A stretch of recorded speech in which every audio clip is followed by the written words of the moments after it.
മലയാളത്തിൻ്റെ പ്രിയപ്പെട്ട എഴുത്തുകാരൻ മലയാറ്റൂർ രാമകൃഷ്ണൻ ഈ ലോകത്തോട് വിട പറഞ്ഞത് 1997 ഡിസംബർ 27-നാണ്.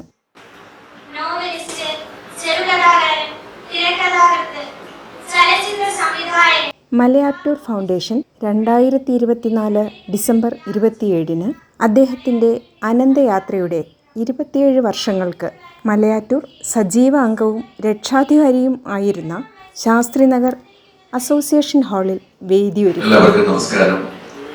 അക്ഷരങ്ങളുടെ തീക്കനൽ കൊണ്ട് മലയാളിയുടെ ഹൃദയത്തെ മുഴുവൻ ആവാഹിച്ച നമ്മുടെ പ്രിയപ്പെട്ട MT, അദ്ദേഹം 91 വർഷക്കാലം കേരളത്തിൽ ജീവിച്ചിരുന്നുവെങ്കിലും 70 വർഷക്കാലം നമ്മുടെ മലയാളികളുടെ മനസ്സിലും ഹൃദയത്തിലുമാണ് അദ്ദേഹം ജീവിച്ചത്. അദ്ദേഹത്തിന് നമുക്ക് ഒരു മിനിറ്റ് ശ്രദ്ധാഞ്ജലി അർപ്പിക്കാം. ഒപ്പം തന്നെ നമ്മുടെ മുൻ പ്രധാനമന്ത്രി മൻമോഹൻ സിംഗ് നമുക്ക് ഒരു മിനിറ്റ് മൗനം ആചരിക്കാം.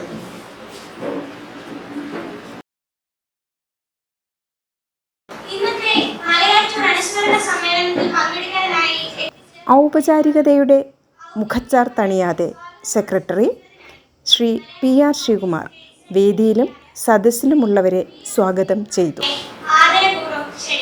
വേദിയിലും സദസ്സിലുമുള്ള ബഹുമാന്യ സുഹൃത്തുക്കൾ, മലയാളത്തിൻ്റെ പ്രിയ നായകൻ, സാഹിത്യ നായകൻ മലയാറ്റൂർ രാമകൃഷ്ണന്റെ 27ാമത് ചരമവാർഷിക ദിനത്തിൽ നമ്മളിന്ന് ഈ അനുസ്മരണ സമ്മേളനം ഇടാൻ എത്തിയിരിക്കുന്നു. ഏകദേശം 27 വർഷം തന്നെ ശാസ്ത്രകാരിൽ താമസിച്ചിരുന്ന മലയാറ്റൂർ സാറിന്റെ ഓർമ്മയ്ക്കായിട്ട് അദ്ദേഹത്തിന്റെ ശാസ്ത്രജ്ഞരുടെ സുഹൃത്തുക്കളും സമീപ പ്രദേശങ്ങളിലെ സുഹൃത്തുക്കളും ആരാധകരും ചേർന്നാണ്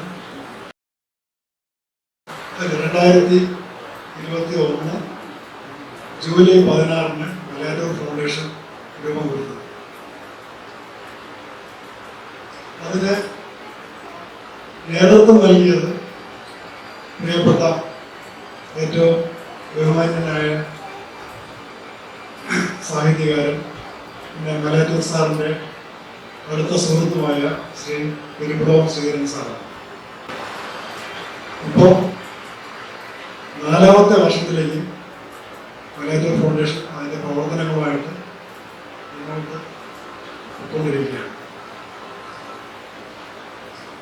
നമ്മൾ മലയാറ്റൂർ സാറിന്റെ അനുസ്മരണ സമ്മേളനത്തിന് ഈ ശാസ്ത്രിനഗർ അസോസിയേഷൻ ഹാൾ തന്നെ തിരഞ്ഞെടുക്കുന്നതിൻ്റെ ഒരു കാര്യം, ഈ താഴെ ഇരിക്കുന്ന ഹാള് മലയാറ്റൂർ രാമകൃഷ്ണൻ സാറാണ് ഉദ്ഘാടനം ചെയ്തത്.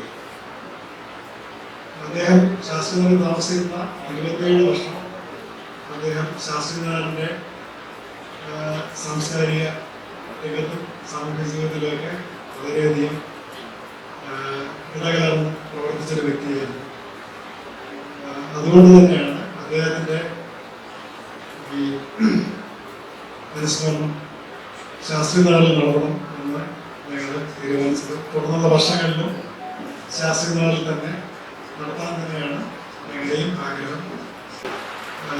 മലയാറ്റൂർ ഫൗണ്ടേഷൻ സാഹിത്യ അവാർഡുകൾ നൽകുക, പിന്നെ യുവജനങ്ങൾക്കായും പൊതുവായും സാഹിത്യ മത്സരങ്ങൾ നടത്തുക, പിന്നെ സാഹിത്യ ക്യാമ്പുകൾ, മലയാറ്റൂർ സാർ വ്യാപരിച്ചിരുന്ന ഇതര മേഖലകളായ ചിത്രകല, കാർട്ടൂൺ, അതുപോലുള്ള രംഗങ്ങളിലേക്ക് പ്രത്യേക ക്യാമ്പുകൾ ഇതൊക്കെ നടത്താനാണ് ഞങ്ങൾ ഉദ്ദേശിക്കുന്നത്. അതുപോലെ തന്നെ മലയാറ്റൂർ ഫൗണ്ടേഷൻ്റെ ഒരു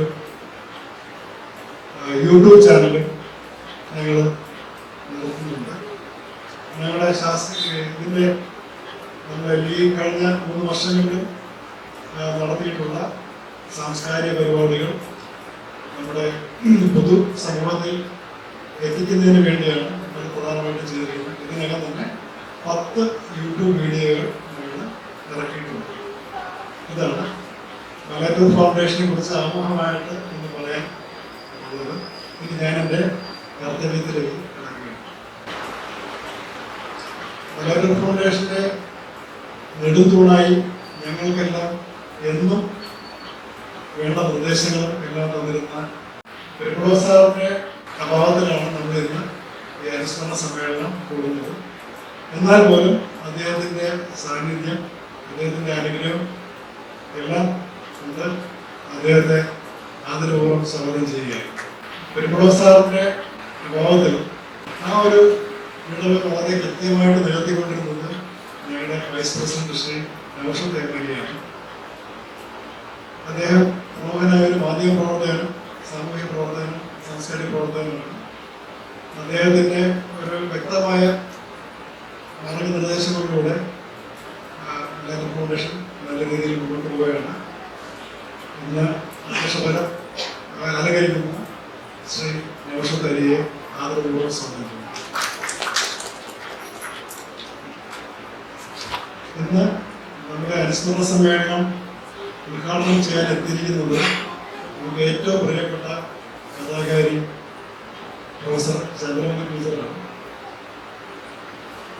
ടീച്ചർ മലയാറ്റൂർ ഫൗണ്ടേഷന്റെ ഒരു കഴിഞ്ഞ വർഷത്തെ മലയാറ്റൂർ സാഹിത്യ അവാർഡിന്റെ ഒരു ജൂറി അംഗമായിരുന്നു.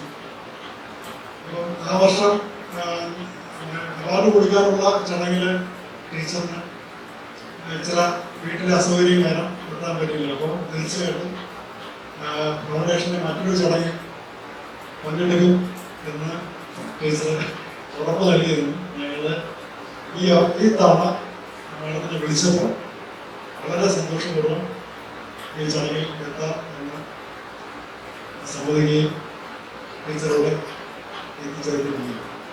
നമ്മൾക്കറിയാം, തിരുവനന്തപുരത്ത് പ്രത്യേകിച്ച് ടീച്ചർ തിരുവനന്തപുരം ഓൾ സയൻസ് കോളേജിലെ ഇംഗ്ലീഷ് പ്രൊഫസറായി പ്രവർത്തിച്ചിരുന്നു.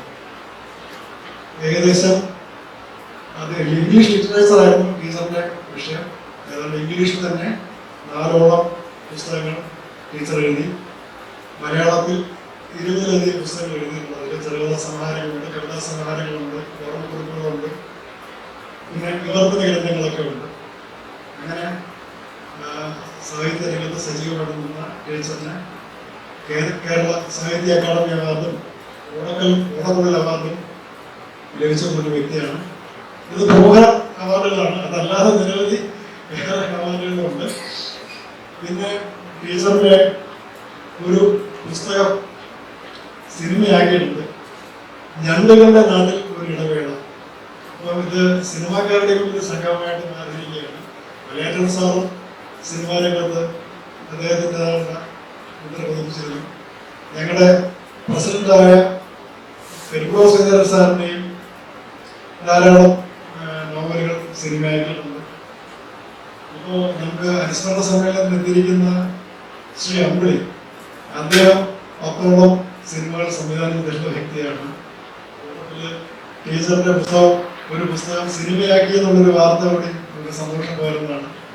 ടീച്ചറിനെ ആദരപൂർവ്വം ഈ ചടങ്ങിലേക്ക് സ്വാഗതം ചെയ്യുന്നു. ശ്രീ അമ്പിളി, അദ്ദേഹം ചലച്ചിത്ര സംവിധായകനും ചലച്ചിത്ര പ്രവർത്തകനായിട്ട് ആണ് കൂടുതൽ അറിയപ്പെടുന്നത്. പക്ഷെ ഇന്ന് അദ്ദേഹം വ്യാപരിക്കുന്ന മേഖല ചിത്രകലയാണ്. ഇന്നലെ അദ്ദേഹം വന്നപ്പോൾ ഞാൻ ചോദിക്കുകയുണ്ടായി, ചലച്ചിത്രത്തോടാണോ ചിത്രകലയോടെയാണോ കൂടുതൽ ഇഷ്ടം? അദ്ദേഹത്തിന് രണ്ടും ഇഷ്ടം തന്നെയാണ്. പക്ഷെ ഇപ്പോൾ കൂടുതൽ ചിത്ര രചനയിലാണ്. ഇപ്പൊ ഈ ജനുവരി 6 മുതൽ 20 വരെ ഫോർട്ട് കൊച്ചിയിൽ അദ്ദേഹത്തിന്റെ ഒറ്റയ്ക്കുള്ള ചിത്ര പ്രദർശനം നടക്കുകയാണ്. അതിന്റെ തിരക്കിൽ നിന്നാണ് അദ്ദേഹം നമ്മുടെ ക്ഷണം സ്വീകരിച്ച് ഇവിടെ വന്നിരിക്കുന്നു. ഇന്ന് തന്നെ നാളെ രാവിലെ തിരിച്ചു പോയിട്ട് വരച്ചു തീർക്കേണ്ട കുറെ ചിത്രങ്ങളുടെ പണിപ്പുരയിലേക്ക് കയറാൻ നിൽക്കുകയാണ്. അപ്പം ചെറുപ്പകാലത്ത് തന്നെ ചിത്രകലയിൽ താല്പര്യമുണ്ടായിരുന്നു. പിന്നെ നമ്മുടെ ചെമ്മീൻ സംവിധാനം ചെയ്ത രാമകാര്യത്തിന്റെ ഒരു അടുത്ത് ഇടപെടാൻ കഴിഞ്ഞിട്ടുള്ള വ്യക്തി. പിന്നെ അതിനെ തുടർന്ന് 10 ചിത്രങ്ങൾ. അതിൽ ആദ്യത്തെ ചിത്രം വീണപൂവ്. ഏറ്റവും കൂടുതൽ ശ്രദ്ധിക്കപ്പെട്ടത് അതിലൊരു ഗാനമുണ്ട്. രാഷ്ട്രസംഘങ്ങളെ നിങ്ങൾ എനിക്ക് എന്നുള്ളൊരു മനോഹരമായൊരു ഗാനമുണ്ട്. ആ ചിത്രത്തിന് ഇന്ത്യൻ മനോരമ ചിത്രങ്ങളുടെ കൂട്ടത്തിൽ 4 ചിത്രങ്ങൾ തിരഞ്ഞെടുത്തതിൽ ഒരു ചിത്രം അതായിരുന്നു. അദ്ദേഹത്തിനോടൊപ്പം അദ്ദേഹത്തിൻ്റെ വീണഭൂവിനോടൊപ്പം തിരഞ്ഞെടുക്കപ്പെട്ടത് ഭരതിൻ്റെയും അടൂർഗോപാലകൃഷ്ണ സാറിൻ്റെയും ചിത്രങ്ങളായിരുന്നു. അപ്പോൾ അതുകൊണ്ട് അദ്ദേഹത്തിൻ്റെ ചിത്രത്തിൻ്റെ മേന്മ നമുക്ക് ഊഹിക്കാറുണ്ട്. മാത്രമല്ല ടർക്കിയിൽ നടന്നൊരു അന്തർദേശീയ ഫിലിം ഫെസ്റ്റിവലിലും ആ ചിത്രം പങ്കെടുക്കുകയുണ്ടായി. അതിനെ തുടർന്ന് അദ്ദേഹം വേറെ നമ്മുടെ പ്രസിദ്ധനായ പെരുമ്പോളം ശ്രീധരൻ സാറിൻ്റെ 2 നോവലുകൾ അഷ്ടപതിയും സ്വന്തം ശാരികയും അദ്ദേഹം ചലച്ചിത്രമാക്കുന്നുണ്ട്. അപ്പോൾ ആ രീതിയിൽ നമുക്കൊരു അദ്ദേഹമായിട്ടൊരു അടുത്ത ബന്ധമുണ്ട്. അതുകൂടാതെ മൗനരാഗം, ഗാനമളാകര്, 8 ചിത്രങ്ങൾ, വേറെ മൊത്തം 10 ചിത്രങ്ങൾ അദ്ദേഹം സംവിധാനം ചെയ്തിട്ടുണ്ട്. അപ്പോൾ അത് കഴിഞ്ഞ് അത് ആ ഒരു കാലഘട്ടം 2015 അദ്ദേഹത്തിൻ്റെ അവസാന ചിത്രം പുറത്തു വന്നത്. അതിനുശേഷം അദ്ദേഹം ഈ ചിത്രരചനയിലാണ് കൂടുതൽ. നമ്മുടെ ശാസ്ത്രീയത്തിൻ്റെ കഴിഞ്ഞ ലേഖനത്തിൽ അദ്ദേഹത്തിൻ്റെ 3 ലൈൻ സ്കെച്ചുകൾ അദ്ദേഹത്തിൻ്റെ അനുമതിയോടെ പ്രസിദ്ധീകരിച്ചിട്ടുണ്ട്. ഇപ്പോൾ ഏറ്റവും കൂടുതൽ വലിയ റെക്കോർഡ് നേടിയിരിക്കുന്നത് 1 കോടിയിലധികം കുത്തുകളിട്ട് അദ്ദേഹം ഒരു ചിത്രം പ്രദർശിപ്പിച്ചിരുന്നു. അതായത് താജ്മഹലിന്റെ മുമ്പിൽ മുംതാസ് ഒരു ചിത്രമാണ്. 1 കോടിയിലധികം സ്പോട്ടുകൾ പ്രയോജനപ്പെടുത്തിയാണ് അദ്ദേഹം ആ ഒരു ചിത്രം രചിച്ചത്. പിന്നെ എണ്ണച്ചായ ചിത്രങ്ങളും ചിത്രങ്ങളും അതിന് പുറമെ രേഖാചിത്രങ്ങളുമാണ് അദ്ദേഹത്തിന്റെ പ്രത്യേകത. ഞാൻ എന്തായാലും 6-ാം തീയതിക്ക് ശേഷമുള്ള ഒരു ചിത്രപ്രദർശനം അദ്ദേഹത്തിന്റെ എറണാകുളത്ത് പോയി കാണാൻ സംഭവിച്ചിട്ടുണ്ട്. എന്തായാലും നമ്മുടെ ഈ ക്ഷണം സ്വീകരിച്ച് ഇവിടെ എത്തി ശ്രീ അമ്മയെ ആദരവോടെ സ്വാഗതം.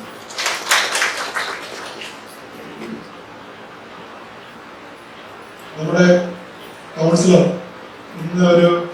ഇന്നലെ പോയൊരു യാത്രയിൽ നിന്ന് അത് കൺസ്ട്രക്ട് ചെയ്ത് നമ്മുടെ പരിപാടിക്ക് വേണ്ടി എന്തായാലും സമയത്തിന് എത്തിച്ചേർന്നു. ശാസ്ത്രിമാറിന്റെ ഇവിടെയുള്ള എല്ലാ കാര്യങ്ങളിലും സജീവമായിട്ട് സഹകരിക്കുന്ന ഒരു വ്യക്തിത്വമാണ് നമ്മുടെ കൗൺസിലർ ശ്രീമതി മഞ്ജു. മാത്രമല്ല മലയാള ഫൗണ്ടേഷന്റെ എല്ലാ പരിപാടികളിലും വരികയും മലയാറ്റൂരിനെ കുറിച്ചുള്ള കാര്യങ്ങൾ കൂടുതൽ മനസ്സിലാക്കിയതിനു ശേഷം ശാസ്ത്രീയനാളിൽ തന്നെ ഒരു സർക്കാർ ഭൂമി, ബാക്കിയുള്ള ഭൂമിയുണ്ട്, അവിടെ മലയാറ്റൂർ സ്മാരകം നിർമ്മിക്കുന്നതിനുള്ള നടപടിക്ക് അവർ പ്രത്യേക ശ്രദ്ധ ചെലുത്തുന്നു. നമ്മൾ അപേക്ഷ കൊടുത്തിട്ടുണ്ട്. അതിന് പ്രത്യേകമായ ശ്രദ്ധ കോർപ്പറേഷനും സർക്കാരിലും ഒക്കെ ചെലുത്തുന്നുണ്ട്. അങ്ങനെ ശാസ്ത്രീയനാളിനോടും മലയാറ്റൂർ ഫൗണ്ടേഷനോടും പ്രത്യേക താല്പര്യം കാണിച്ചുകൊണ്ടിരിക്കുന്ന ശ്രീമതി മഞ്ജു ജിഎസിനെ ആദരപൂർവ്വം സ്വാഗതം ചെയ്യുന്നു. ഇനി നമ്മുടെ തന്നെ ഭാഗമായ ഒരു പ്രമുഖ വ്യക്തിയാണ് ശ്രീ സഹദേവൻ നായർ. ശാസ്ത്രിമാരാണ് മലയാറ്റൂർ ഫൗണ്ടേഷന്റെ ആസ്ഥാനം. ശാസ്ത്രിമാരാണ് മലയാറ്റൂർ ഫൗണ്ടേഷന്റെ ഭരണസമിതി യോഗങ്ങൾ കൂടുന്നത് ഞങ്ങൾ ഈ ഹോളിലാണ്. ഈ ഹോള് അത്യാവശ്യം വാടകയ്ക്ക് കൊടുക്കുന്ന ഒരു ഹോളാണ്. പക്ഷെ മലയാറ്റൂർ ഫൗണ്ടേഷന് അസോസിയേഷൻ അത് സൗജന്യമായിട്ടാണ് നടന്നുകൊണ്ടിരിക്കുന്നത്. മാത്രമല്ല മലയാറ്റൂർ ഫൗണ്ടേഷന്റെ ഭരണസമിതിയിൽ ശാസ്ത്രീയനഗർ അസോസിയേഷന്റെ ഒരു എക്സിക്യൂട്ടീവ് മെമ്പർ ഞങ്ങളുടെ ഒരു അനൗദ്യോഗിക അംഗമായിട്ട് പ്രവർത്തിക്കുന്നുണ്ട്. അങ്ങനെ പരസ്പരമുള്ളൊരു നല്ലൊരു കൂട്ടായ്മ, സഹകരണം ഈ കൂട്ടായ്മയിലുണ്ട്. എല്ലാ കാര്യത്തിലും ഞങ്ങളോട് സഹകരിക്കുകയും ഒക്കെ ചെയ്യുന്ന ശാസ്ത്രീയ അസോസിയേഷൻ പ്രസിഡന്റ് ശ്രീ സഹദേവൻ നായർ സാറിന് ആദരപൂർവ്വം സ്വാഗതം ചെയ്യും. മലയാള ഫൗണ്ടേഷൻ ഇപ്പോഴത്തെ അംഗങ്ങളുടെ എണ്ണം 74ആണ്. അതിൽ തിരുവനന്തപുരം ജില്ലക്കാര് 30 പേരും, ബാക്കിയെല്ലാം കേരളത്തിന്റെ ഇതര പ്രദേശങ്ങളിലുള്ളവരാണ്.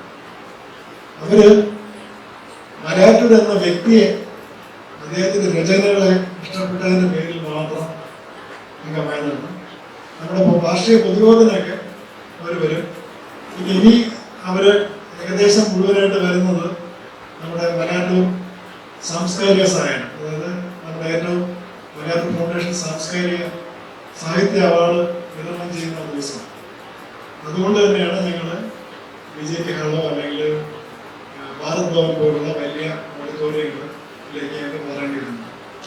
എന്തായാലും ഇന്ന് ഞങ്ങളുടെ ക്ഷണം സ്വീകരിച്ച് ഇവിടെ എത്തിയിരിക്കുന്ന എല്ലാ സുഹൃത്തുക്കളും, അതിൽ ശാസ്ത്രകാർ അസോസിയേഷൻ്റെ പ്രമുഖ വ്യക്തികളുണ്ട്, മലയാറ്റൂർ ഫൗണ്ടേഷൻ്റെ എക്സിക്യൂട്ടീവ് അംഗങ്ങളുമുണ്ട്, മാത്രമല്ല സമീപപ്രദേശങ്ങളിലെ മറ്റ് സാംസ്കാരിക പ്രവർത്തകർ, കരമന വാക്കേഴ്സ് അസോസിയേഷൻ്റെ പ്രവർത്തകർ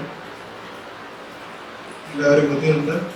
അപ്പോൾ എല്ലാവരെയും വളരെ സ്നേഹപൂർവ്വം സ്വാഗതം ചെയ്തുകൊണ്ട് ഞാൻ എൻ്റെ കർത്തവ്യത്തിൽ നിന്ന് ഈ ചടങ്ങിൽ അധ്യക്ഷത വഹിക്കുന്ന Malayattoor Foundation vice president Malayattoor Foundation vice president Shri Noushad M. അലിയുടെ അധ്യക്ഷതയിലാണ് അനുസ്മരണ സമ്മേളനം നടന്നത്. ഈ ഒരു അധ്യക്ഷ പ്രസംഗത്തിലേക്ക് ഞാൻ കടക്കുന്നില്ല. ബഹുമാന്യരായ 2 പേര് അവരുടെ പ്രസംഗം കേൾക്കാൻ വേണ്ടിയാണ് ഇവിടെ നിങ്ങളെല്ലാം വന്നത് എന്ന് എനിക്കറിയാം. ഞാനൊരു 22 വയസ്സിൽ ഞാനിപ്പോ താമസിക്കുന്നത് ശാസ്ത്രനഗർ സൗത്തിലെ 75ാമത്തെ വീട്ടിലാണ് താമസിക്കുന്നത്. വീട് വെച്ച് ഒരു 12 വർഷം മുമ്പ് വീട് വെച്ച് താമസിക്കണം. പക്ഷെ ഈ ശാസ്ത്രനഗറിലേക്ക് ഞാൻ ആദ്യം എത്തുന്നത് മലയാറ്റൂരിന് സാറിനെ കാണാൻ വേണ്ടിയാണ്. ഒരു സാംസ്കാരിക പരിപാടിക്ക് അദ്ദേഹത്തെ ക്ഷണിക്കുന്നതിന് വേണ്ടിയാണ് ഞാൻ ഈ ശാസ്ത്രനഗറിലേക്ക് വരുന്നത്. അത് പിന്നീട് അദ്ദേഹം ആ പരിപാടിയിലേക്ക് വരികയും ചൈത്ര ഹോട്ടലിൽ വെച്ചായിരുന്നു ആ പരിപാടി. അദ്ദേഹം വരികയും സംസാരിക്കുകയൊക്കെ ചെയ്തു. പിന്നീട് മലയാറ്റൂർ ഫൗണ്ടേഷന്റെ വൈസ് പ്രസിഡന്റായി പിന്നീട് ഞാൻ വരുന്നത് വളരെ യാദൃശ്ചികമായി മാത്രം. ഒപ്പം തന്നെ ഞാൻ നമ്മുടെ ശരിക്കും അറിയാം, നമുക്ക് വളരെ പ്രിയപ്പെട്ട എഴുത്തുകാരിയാണ് ചന്ദ്രമതി ടീച്ചർ. ഞാൻ ഈ സ്റ്റാറ്റസ് തന്നെ ഇട്ടപ്പോൾ ഒരുപാട് അന്ന് ടീച്ചർ പഠിപ്പിച്ച കുട്ടികൾ, അന്നത്തെ കുട്ടികൾ ഒരുപാട് പേര് വന്ന് ചോദിച്ചു, ടീച്ചർ വരുന്നുണ്ടോ എന്ന് ചോദിച്ചു. അങ്ങനെ തലസ്ഥാനത്ത് ഒരു വ്യക്തിമുദ്ര പതിപ്പിച്ചു. കുറച്ചു കാലം ടീച്ചർ വളരെ വ്യക്തിപരമായ കാരണങ്ങളാൽ മാറി നിന്നെങ്കിൽ അതൊക്കെ ഞങ്ങൾക്ക് സങ്കടം തോന്നി. കാരണം ടീച്ചർ എന്ന് പറഞ്ഞത് തലസ്ഥാനത്ത് നിറഞ്ഞു നിന്ന ഒരു വ്യക്തിത്വമാണ്. അപ്പം അവർ വീണ്ടും തിരിച്ചു വന്നു, അതിൽ വളരെ സന്തോഷമുണ്ട്. ഒപ്പം തന്നെ ശരിക്കും അമ്പിളി, അദ്ദേഹത്തിന്റെ രൂപവും ഭാവം കൊണ്ടാണ് പലപ്പോഴും ഞാൻ അദ്ദേഹത്തെ ശ്രദ്ധിച്ചിട്ടുള്ളത്. ഈ തലസ്ഥാനത്ത് ഒരു കാലത്ത് തലസ്ഥാനത്ത് നിറഞ്ഞു നിന്ന ഒരു മനുഷ്യനായിരുന്നു നമ്മുടെ ഇവിടെ. എവിടെ ചെന്നിരുന്നാലും അദ്ദേഹത്തെ നമുക്ക് കാണാൻ കഴിയും, അദ്ദേഹത്തിന്റെ ആ രൂപം. അപ്പം ഒരുപാട് ഈ സിനിമകൾ, ഏതാണ്ട് 10ഓളം സിനിമകൾ നമുക്ക് സമ്മാനിച്ചു. ചിത്രകലയിൽ ഇത്രയും അനുഭവ സമ്പത്തുള്ള ഒരാള് അദ്ദേഹത്തെയും ഈ വേദിയിലേക്ക് നമുക്ക് കിട്ടി. MD മരിച്ചപ്പോൾ പലരും വിളിച്ച് ചോദിച്ചു, നിങ്ങൾ പരിപാടി നടത്തുന്നുണ്ടോ എന്ന് പലരും വിളിച്ച് ചോദിച്ചു. ചിലരൊക്കെ അങ്ങനെ വരാതിരുന്നിട്ടുണ്ട്. ഏതായാലും ഈ പരിപാടിക്ക് എല്ലാവരെയും ഒരിക്കൽ കൂടി സ്വാഗതിച്ചുകൊണ്ട് നിർത്തുന്നു. നന്ദി, നമസ്കാരം. പ്രശസ്ത സാഹിത്യകാരി പ്രൊഫസർ ചന്ദ്രമതിയാണ് മലയാറ്റൂർ അനുസ്മരണ സമ്മേളനം ഉദ്ഘാടനം ചെയ്തത്. ശ്രീകുമാർ, ബഹുമാനപ്പെട്ട കൗൺസിലർ, പ്രധാന സംഘത്തിന് വേണ്ടി, നിങ്ങൾ എല്ലാവരും കാത്തിരിക്കുന്ന പ്രധാന പ്രസംഗത്തിന് വേണ്ടി ഇവിടെ എത്തിയിരിക്കുന്ന ഈ അമ്പിളി, ലക്ഷ്മിപ്രിയ, സദസ്സിലുള്ള മറ്റ് എല്ലാ പ്രിയപ്പെട്ടവരും, സന്തോഷത്തോടെയാണ് ഇന്ന് നിൽക്കുന്നത്. കാരണം മലയാറ്റൂർ രാമകൃഷ്ണൻ സാറിനെ അറിയാവുന്ന ഒരാളായിരുന്നു എൻ്റെ അച്ഛൻ. അദ്ദേഹം എഡ്യൂക്കേഷൻ വിഭാഗത്തിൽ, ഹയർ എഡ്യൂക്കേഷൻ വിഭാഗത്തിൽ അഡീഷണൽ സെക്രട്ടറി ആയിരുന്നു. എക്സ് ഒഫീഷ്യോ ആയി കേരള സാഹിത്യ അക്കാദമിയുടെ പ്രസിഡന്റുമായി, സെക്രട്ടറിയുമായിരുന്നു. അപ്പോൾ ആ സമയത്ത് എക്സിക്യൂട്ടീവ് കമ്മിറ്റിയിലോ മറ്റോ മലയാറ്റൂർ സാർ ഉണ്ടായിരുന്നു. പലപ്പോഴും ചില സീക്രട്ട് ഡിസ്കഷനും ഒക്കെ വേണ്ടിയിട്ട് വീട്ടിൽ വന്നിട്ടുണ്ട്. ഞാൻ വളരെ ദൂരെ നിന്ന് കഥകിൻ്റെ ഇടയിൽ കൂടെയൊക്കെ ഇങ്ങനെ ഒളിഞ്ഞു നോക്കിയിട്ടേ ഉള്ളൂ. കാരണം അടുത്ത് ചെല്ലാൻ പോലും പേടിയായിരുന്നു. വലിയ ഒരാളാണ്, സിംഹത്തിനെ പോലുള്ള ഒരാൾ, ഒന്നാന്തര എഴുത്തുകൊണ്ട് മനുഷ്യരെ കുടഞ്ഞ് ചിന്തിക്കുന്ന ഒരാൾ. പക്ഷെ എന്നാലും ഒരു സിംഹരാജനോടൊക്കെ നമുക്ക് തോന്നുന്ന ഒരു പ്രാകൃതമായ ഒരു അഡ്മിറേഷൻ ഉണ്ടല്ലോ, ഒരു ആരാധന. ആ ആരാധനയോടെയാണ് ഞാൻ അദ്ദേഹത്തെ കണ്ടിരുന്നത്. പിന്നീട് അദ്ദേഹം തൻ്റെ IAS പദവി ഉപേക്ഷിച്ച് മുഴുവൻ സമയ സാഹിത്യ പ്രവർത്തനത്തിന് ഇറങ്ങുന്നു എന്നച്ഛൻ ആധികാരികമായി പറഞ്ഞപ്പോൾ ഞാൻ അതിശയിച്ചു പോയി. അത് എന്തിനാവും എന്ന് വിചാരിച്ചു. പക്ഷെ അത് അദ്ദേഹത്തിൻ്റെ ആ സൃഷ്ടികരമായ കഴിവുകളെ മുന്നോട്ട് കൊണ്ടുവരാനായിരുന്നു. ഇത്ര നല്ല കൃതികളാണ് അദ്ദേഹം രചിച്ചത്. അതിന് ഒന്നുപോലും നമുക്ക് പുറകോട്ട് മാറ്റി നിർത്താൻ ആവില്ല. അത്രയും വലിയൊരു മഹാനായ എഴുത്തുകാരനായിരുന്നു മലയാറ്റൂർ രാമകൃഷ്ണൻ സർ. അപ്പോൾ നമ്മൾ പറയാറുണ്ട്, ഒരു പ്രവാചകന് ഒരിക്കലും സ്വന്തം നാട്ടിൽ അപ്രീസിയേഷൻ കിട്ടുകയില്ല എന്ന്. Properties never appreciated at home. പക്ഷെ ഇവിടെ അതിന് നേരെ വിപരീതമായിട്ടുള്ള സന്തോഷപ്രദമായ കാഴ്ചയാണ് ഞാൻ കാണുന്നത്. അദ്ദേഹം താമസിക്കുന്ന ശാസ്ത്രി നഗറിലെ അംഗങ്ങൾ ഈ 27 വർഷം കഴിഞ്ഞിട്ടും അദ്ദേഹത്തെ സ്മരിക്കുന്നു, ഒഴിച്ചിട്ടുന്നു. ഇത് വളരെ നല്ല കാര്യമാണ്. എല്ലാ എഴുത്തുകാർക്കും കിട്ടാത്ത ഭാഗ്യമാണ്. ഞങ്ങളൊക്കെ ഇങ്ങനെ എന്താ പറയുക, അപ്പുറക്കാടി പറന്നു പോയതുപോലെ അപ്രത്യക്ഷനാകുന്ന എഴുത്തുകാരുടെ കൂട്ടത്തിൽ കേട്ടവരാണ്. മലയാറ്റൂർ അങ്ങനെയല്ല. അദ്ദേഹം അനന്തതയുടെ സിംഹാസനത്തിൽ പുറപ്പിച്ച ഒരു സിംഹരാജനാണ്, മൃഗരാജനാണ്. അദ്ദേഹത്തോടുള്ള എല്ലാ ആരാധനയും ഉൾക്കൊണ്ടുകൊണ്ട് ഈ അനുസ്മരണ സമ്മേളനം ഞാൻ ഉദ്ഘാടനം ചെയ്തതായി പ്രഖ്യാപിക്കുന്നു. ഇത് പറയുന്നതിന് വേറൊരു കാരണമുണ്ട്. പലയിടത്തും ഇതുപോലെ ഉദ്ഘാടനം ചെയ്യാൻ പോയിട്ട് ഉദ്ഘാടനം ചെയ്യാൻ മറന്നുപോയിട്ടുണ്ട്. പ്രസംഗവും കഴിഞ്ഞ് തിരിച്ചങ്ങ് വീട്ടിൽ പോകും. ചിലരൊക്കെ വളരെ കുസൃതിയോടെ വീട്ടിൽ വിളിക്കും, ടീച്ചറെ നന്നായിരുന്നു കേട്ടോ പ്രസംഗം, എല്ലാം കൊള്ളായിരുന്നു. പക്ഷേ ഉദ്ഘാടനം മാത്രം ചെയ്തില്ല. അപ്പോഴാണ് ഓർക്കുന്നത്. അതിനുശേഷം ഞാനതൊരു ചിട്ടയായിട്ട് കൊണ്ട് നടക്കാണ്. ഉദ്ഘാടനത്തിന് പോയാൽ ഉദ്ഘാടനം കഴിഞ്ഞിട്ടേ എല്ലാവർക്കും പ്രസംഗം നിങ്ങളുടെ മുന്നിൽ വയ്ക്കുകയുള്ളൂ.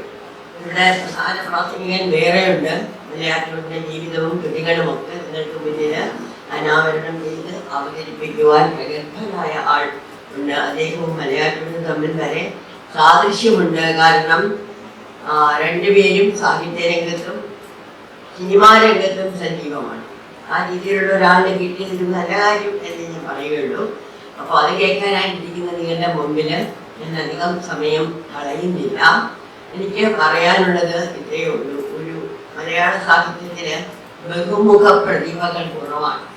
പക്ഷേ മലയാറ്റൂർ രാമകൃഷ്ണൻ അത്തരത്തിലുള്ള ഒരു ദുർലഭമായി നമുക്ക് കാണാൻ പറ്റുന്ന ഒരു ബഹുമുഖ പ്രതിഭയായിരുന്നു. കാർട്ടൂണിസ്റ്റ്, അഡ്വക്കേറ്റ്, എഴുത്തുകാരൻ, IAS ഓഫീസർ, ഇടതുപക്ഷ സൈദ്ധാന്തികൻ, ഇതൊക്കെയായിരുന്നു. പക്ഷെ ഒരു സ്റ്റേജിൽ അദ്ദേഹം ഇടതുപക്ഷത്തിൻ്റെ സൈദ്ധാന്തികത്വം വിട്ടിട്ട് സാധാരണ ജീവിതത്തിലേക്ക് മടങ്ങി വന്നു. പിന്നെ സവർണനാണ് എന്ന പേരിൽ അദ്ദേഹം ഒരുപാട് തെറ്റിദ്ധരിക്കപ്പെട്ടു. ഇപ്പോൾ ഈ 2023 കൂടുതൽ തെറ്റിദ്ധരിക്കപ്പെട്ടത്. ഇപ്പോഴാണ് ആ വിഭാഗീയത കൂടുതൽ ശക്തി പ്രാപിച്ചു വന്നത്. വേരുകൾ എന്ന നോവൽ, കേരള സാഹിത്യ അക്കാദമിയുടെ അവാർഡ് കിട്ടിയ ആ നോവൽ, അതൊരു ബ്രാഹ്മണ വംശത്തിൻ്റെ അല്ലെങ്കിൽ ബ്രാഹ്മണ കുടുംബത്തിൻ്റെ ചരിത്രത്തിനപ്പുറം എന്താണ് എന്നൊരു പ്രസംഗകൻ പ്രസംഗിക്കുമ്പോൾ ഇവിടെ ഇതുപോലെ ഈ വേദിയിൽ ഞാൻ വളരെ നിസ്സഹായിയായിട്ട് കേട്ടിട്ടുണ്ട്. പിന്നെ അത് കഴിഞ്ഞ് എൻ്റെ പ്രസംഗം വന്നപ്പോൾ ഞാൻ അതിൻ്റെ ഓരോ കഥാപാത്രങ്ങളെയും എടുത്തു പറഞ്ഞ് അവരൊക്കെ ഏതൊക്കെ വിഭാഗത്തിനെ പ്രതിനിധീകരിക്കുന്നു എന്നും പറഞ്ഞു. ബ്രാഹ്മണൻ മാത്രമല്ല, അദ്ദേഹം ഹ്യൂമാനിറ്റിയുടെ, മാനുഷികത്തിൻ്റെ, മാനവികതയുടെ കഥാകാരനായിരുന്നു. ബ്രാഹ്മണനായി ജനിച്ചുപോയി. അതുപോലെ എൻ്റെ ജന്മം ഞാൻ തിരഞ്ഞെടുത്തതല്ല. ഇന്ന അച്ഛനമ്മമാരുടെ മകളായിട്ട് ജനിക്കണമെന്നോ ഇന്ന മതത്തിൽ ജനിക്കണമെന്നോ ഇന്ന ജാതിയിൽ ജനിക്കണമെന്നോ ഞാൻ തിരഞ്ഞെടുത്തിട്ടില്ല. എനിക്കതിൻ്റെ കഴിവില്ലായിരുന്നല്ലോ. അത് അങ്ങനെ സംഭവിച്ചു. അതിൽ പരം ഒരു പ്രാധാന്യം ജാതിക്കോ മതത്തിലോ കൊടുക്കണ്ട എന്നുള്ള പക്ഷക്കാരെയാണ് ഞാൻ. പക്ഷേ അദ്ദേഹം ഈ സവർണ മൂല്യങ്ങളെ ഉയർത്തിപ്പിടിക്കുന്നതിൻ്റെ പേരിൽ ഒരുപാട് വിമർശനങ്ങൾ കേട്ടു. അങ്ങനെ വിമർശിക്കുന്നവർ മറന്നുപോകുന്ന ഒരു കാര്യമുണ്ട്. ഇപ്പോഴാണ് ഈ ദളിത് സാഹിത്യമൊക്കെ പൊങ്ങി വരുന്നത്. അതിന് എത്രയോ മുമ്പ് അദ്ദേഹം പൊന്നി എന്ന നോവൽ എഴുതി. പൊന്നിയിൽ പിന്നീട് സിനിമയായി. പൊന്നി ആദിവാസി സ്ത്രീയുടെ എന്താണ്, ഇപ്പോൾ ആദിവാസികൾ തന്നെ ഒരു വലിയ ഒരു സംഘമായിട്ട് മുന്നോട്ട് വന്നിട്ടുണ്ട്. ആദിവാസി സാഹിത്യം എന്ന പേരിൽ സാഹിത്യം വരുന്നു. അതിനെ അപദാനങ്ങൾ ചൂണ്ടിക്കാട്ടാൻ ശക്തരായ ഫെമിനിസ്റ്റുകൾ മുന്നോട്ട് വന്നിട്ടുണ്ട്. പക്ഷേ അതൊക്കെ ഭാവനയിൽ പോലും വിരിയുന്നതിന് മുമ്പ് മലയാറ്റൂർ രാമകൃഷ്ണന് അത് എഴുതാൻ പറ്റി. അതുപോലെ അദ്ദേഹം സംഘടിപ്പിച്ച ഒരു ചലച്ചിത്ര മേളയിൽ നിന്ന്, അത് ഞാനിവിടെ പറയാൻ ഉദ്ദേശിച്ചതല്ല, പക്ഷേ ശ്രീ അമ്പിളി ഇവിടെ സന്നിഹിതനായതുകൊണ്ട് ഞാൻ പറയുകയാണ്. ആ മേള തുടങ്ങിയത് ബാലൻ എന്ന സിനിമയിൽ നിന്നായിരുന്നു. അത് മനഃപൂർവ്വമാണ്. അതും ബ്രാഹ്മണ മേധാവിത്വമാണ്.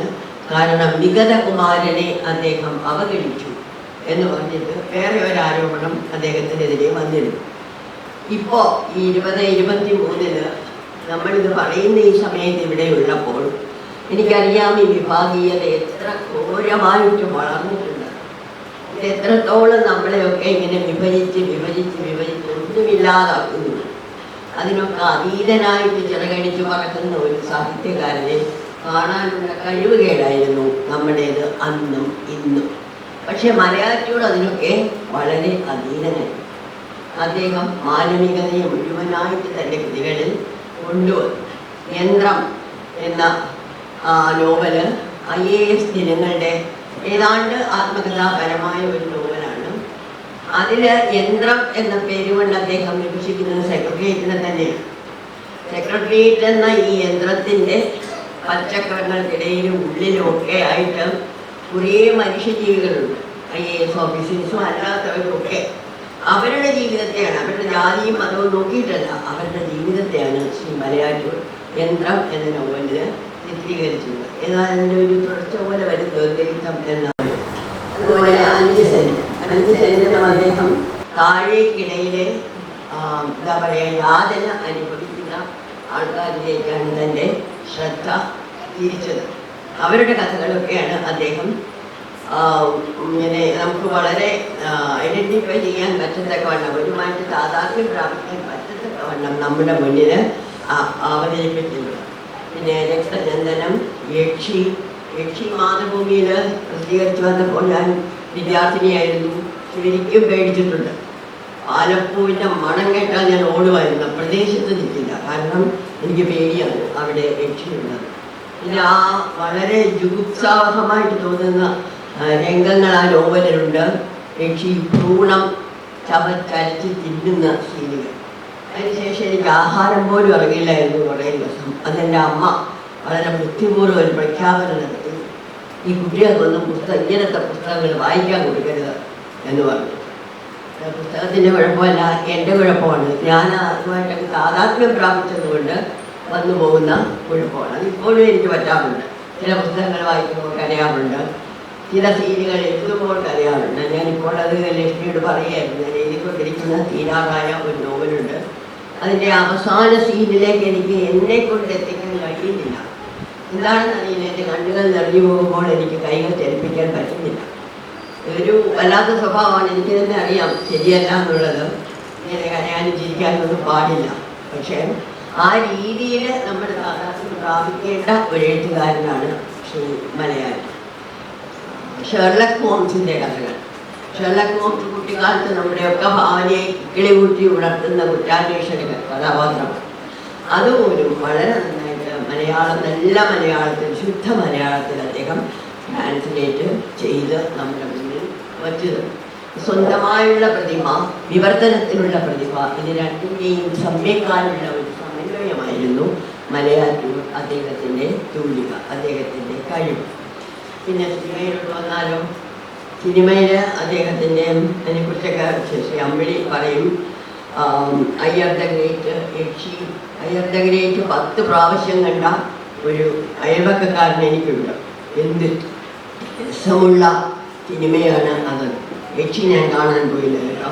പണ്ട് വായിച്ച് പേടിച്ച ആ ഒരു സ്മരണ എൻ്റെ ഉള്ളിലുള്ളതുകൊണ്ട് യക്ഷി ഞാൻ കാണാൻ പോയില്ല. പക്ഷേ ഈ ഇടയ്ക്ക് ഞാനത് ടിവിയിലാണോ OTTയിലാണോ ഓർമ്മയില്ല, കണ്ടു. ഈ അദ്ദേഹത്തിൻ്റെ കൃതികളുടെ ഏറ്റവും വലിയ ഗുണമായിട്ട് ഞാൻ കാണുന്നത് ഇന്നത്തെ ആധുനിക എഴുത്തുകാരിൽ, പ്രത്യേകിച്ച് ചെറുപ്പമുള്ള എഴുത്തുകാരിൽ എനിക്ക് കാണാൻ പറ്റാത്ത ഒന്നാണ്. അതായത് പാരായണക്ഷമത. വളരെ റീഡബിളാണ് അദ്ദേഹത്തിൻ്റെ രചനകൾ. അവിടെയൊക്കെയാണ് ശ്രീരാമകൃഷ്ണൻ സാറിൻ്റെ പ്രസക്തി. അദ്ദേഹം വളരെ വളരെ പാരായണക്ഷമമായിട്ട് ആദ്യത്തെ വാക്ക് മുതൽ അവസാനത്തെ വാക്ക് വരെ നമ്മളെ ഒരു ആനന്ദ വലയത്തിനുള്ളിൽ പിടിച്ചെടുക്കുന്നതായിട്ടാണ് എഴുതിയിട്ടുള്ളത്. ആ വലിയ എഴുത്തുകാരനെ കാണാൻ പറ്റിയതും അതിൻ്റെ പുറകെ വിളിച്ചപ്പോൾ ഞാൻ സ്മരിച്ചു. കാരണം അത്രയ്ക്കൊരു വല്ലാത്തൊരു ആത്മീയമായ ഒരു ഇടയെടുപ്പം എനിക്ക് അദ്ദേഹവുമായിട്ട് അന്ന് തന്നെ തോന്നിയിരുന്നു. അതൊരിക്കലും ഞാൻ വിചാരിച്ചില്ല ഇങ്ങനെ ഒരു സമ്മേളനം ഉദ്ഘാടനം ചെയ്യാൻ എനിക്ക് വരേണ്ടി വരുന്നത്. വളരെ സന്തോഷമുണ്ട്. എന്നെ വിളിച്ചവർക്ക് ഞാൻ കൂടുതൽ സമയം വ്യർത്ഥമാക്കുന്നില്ല.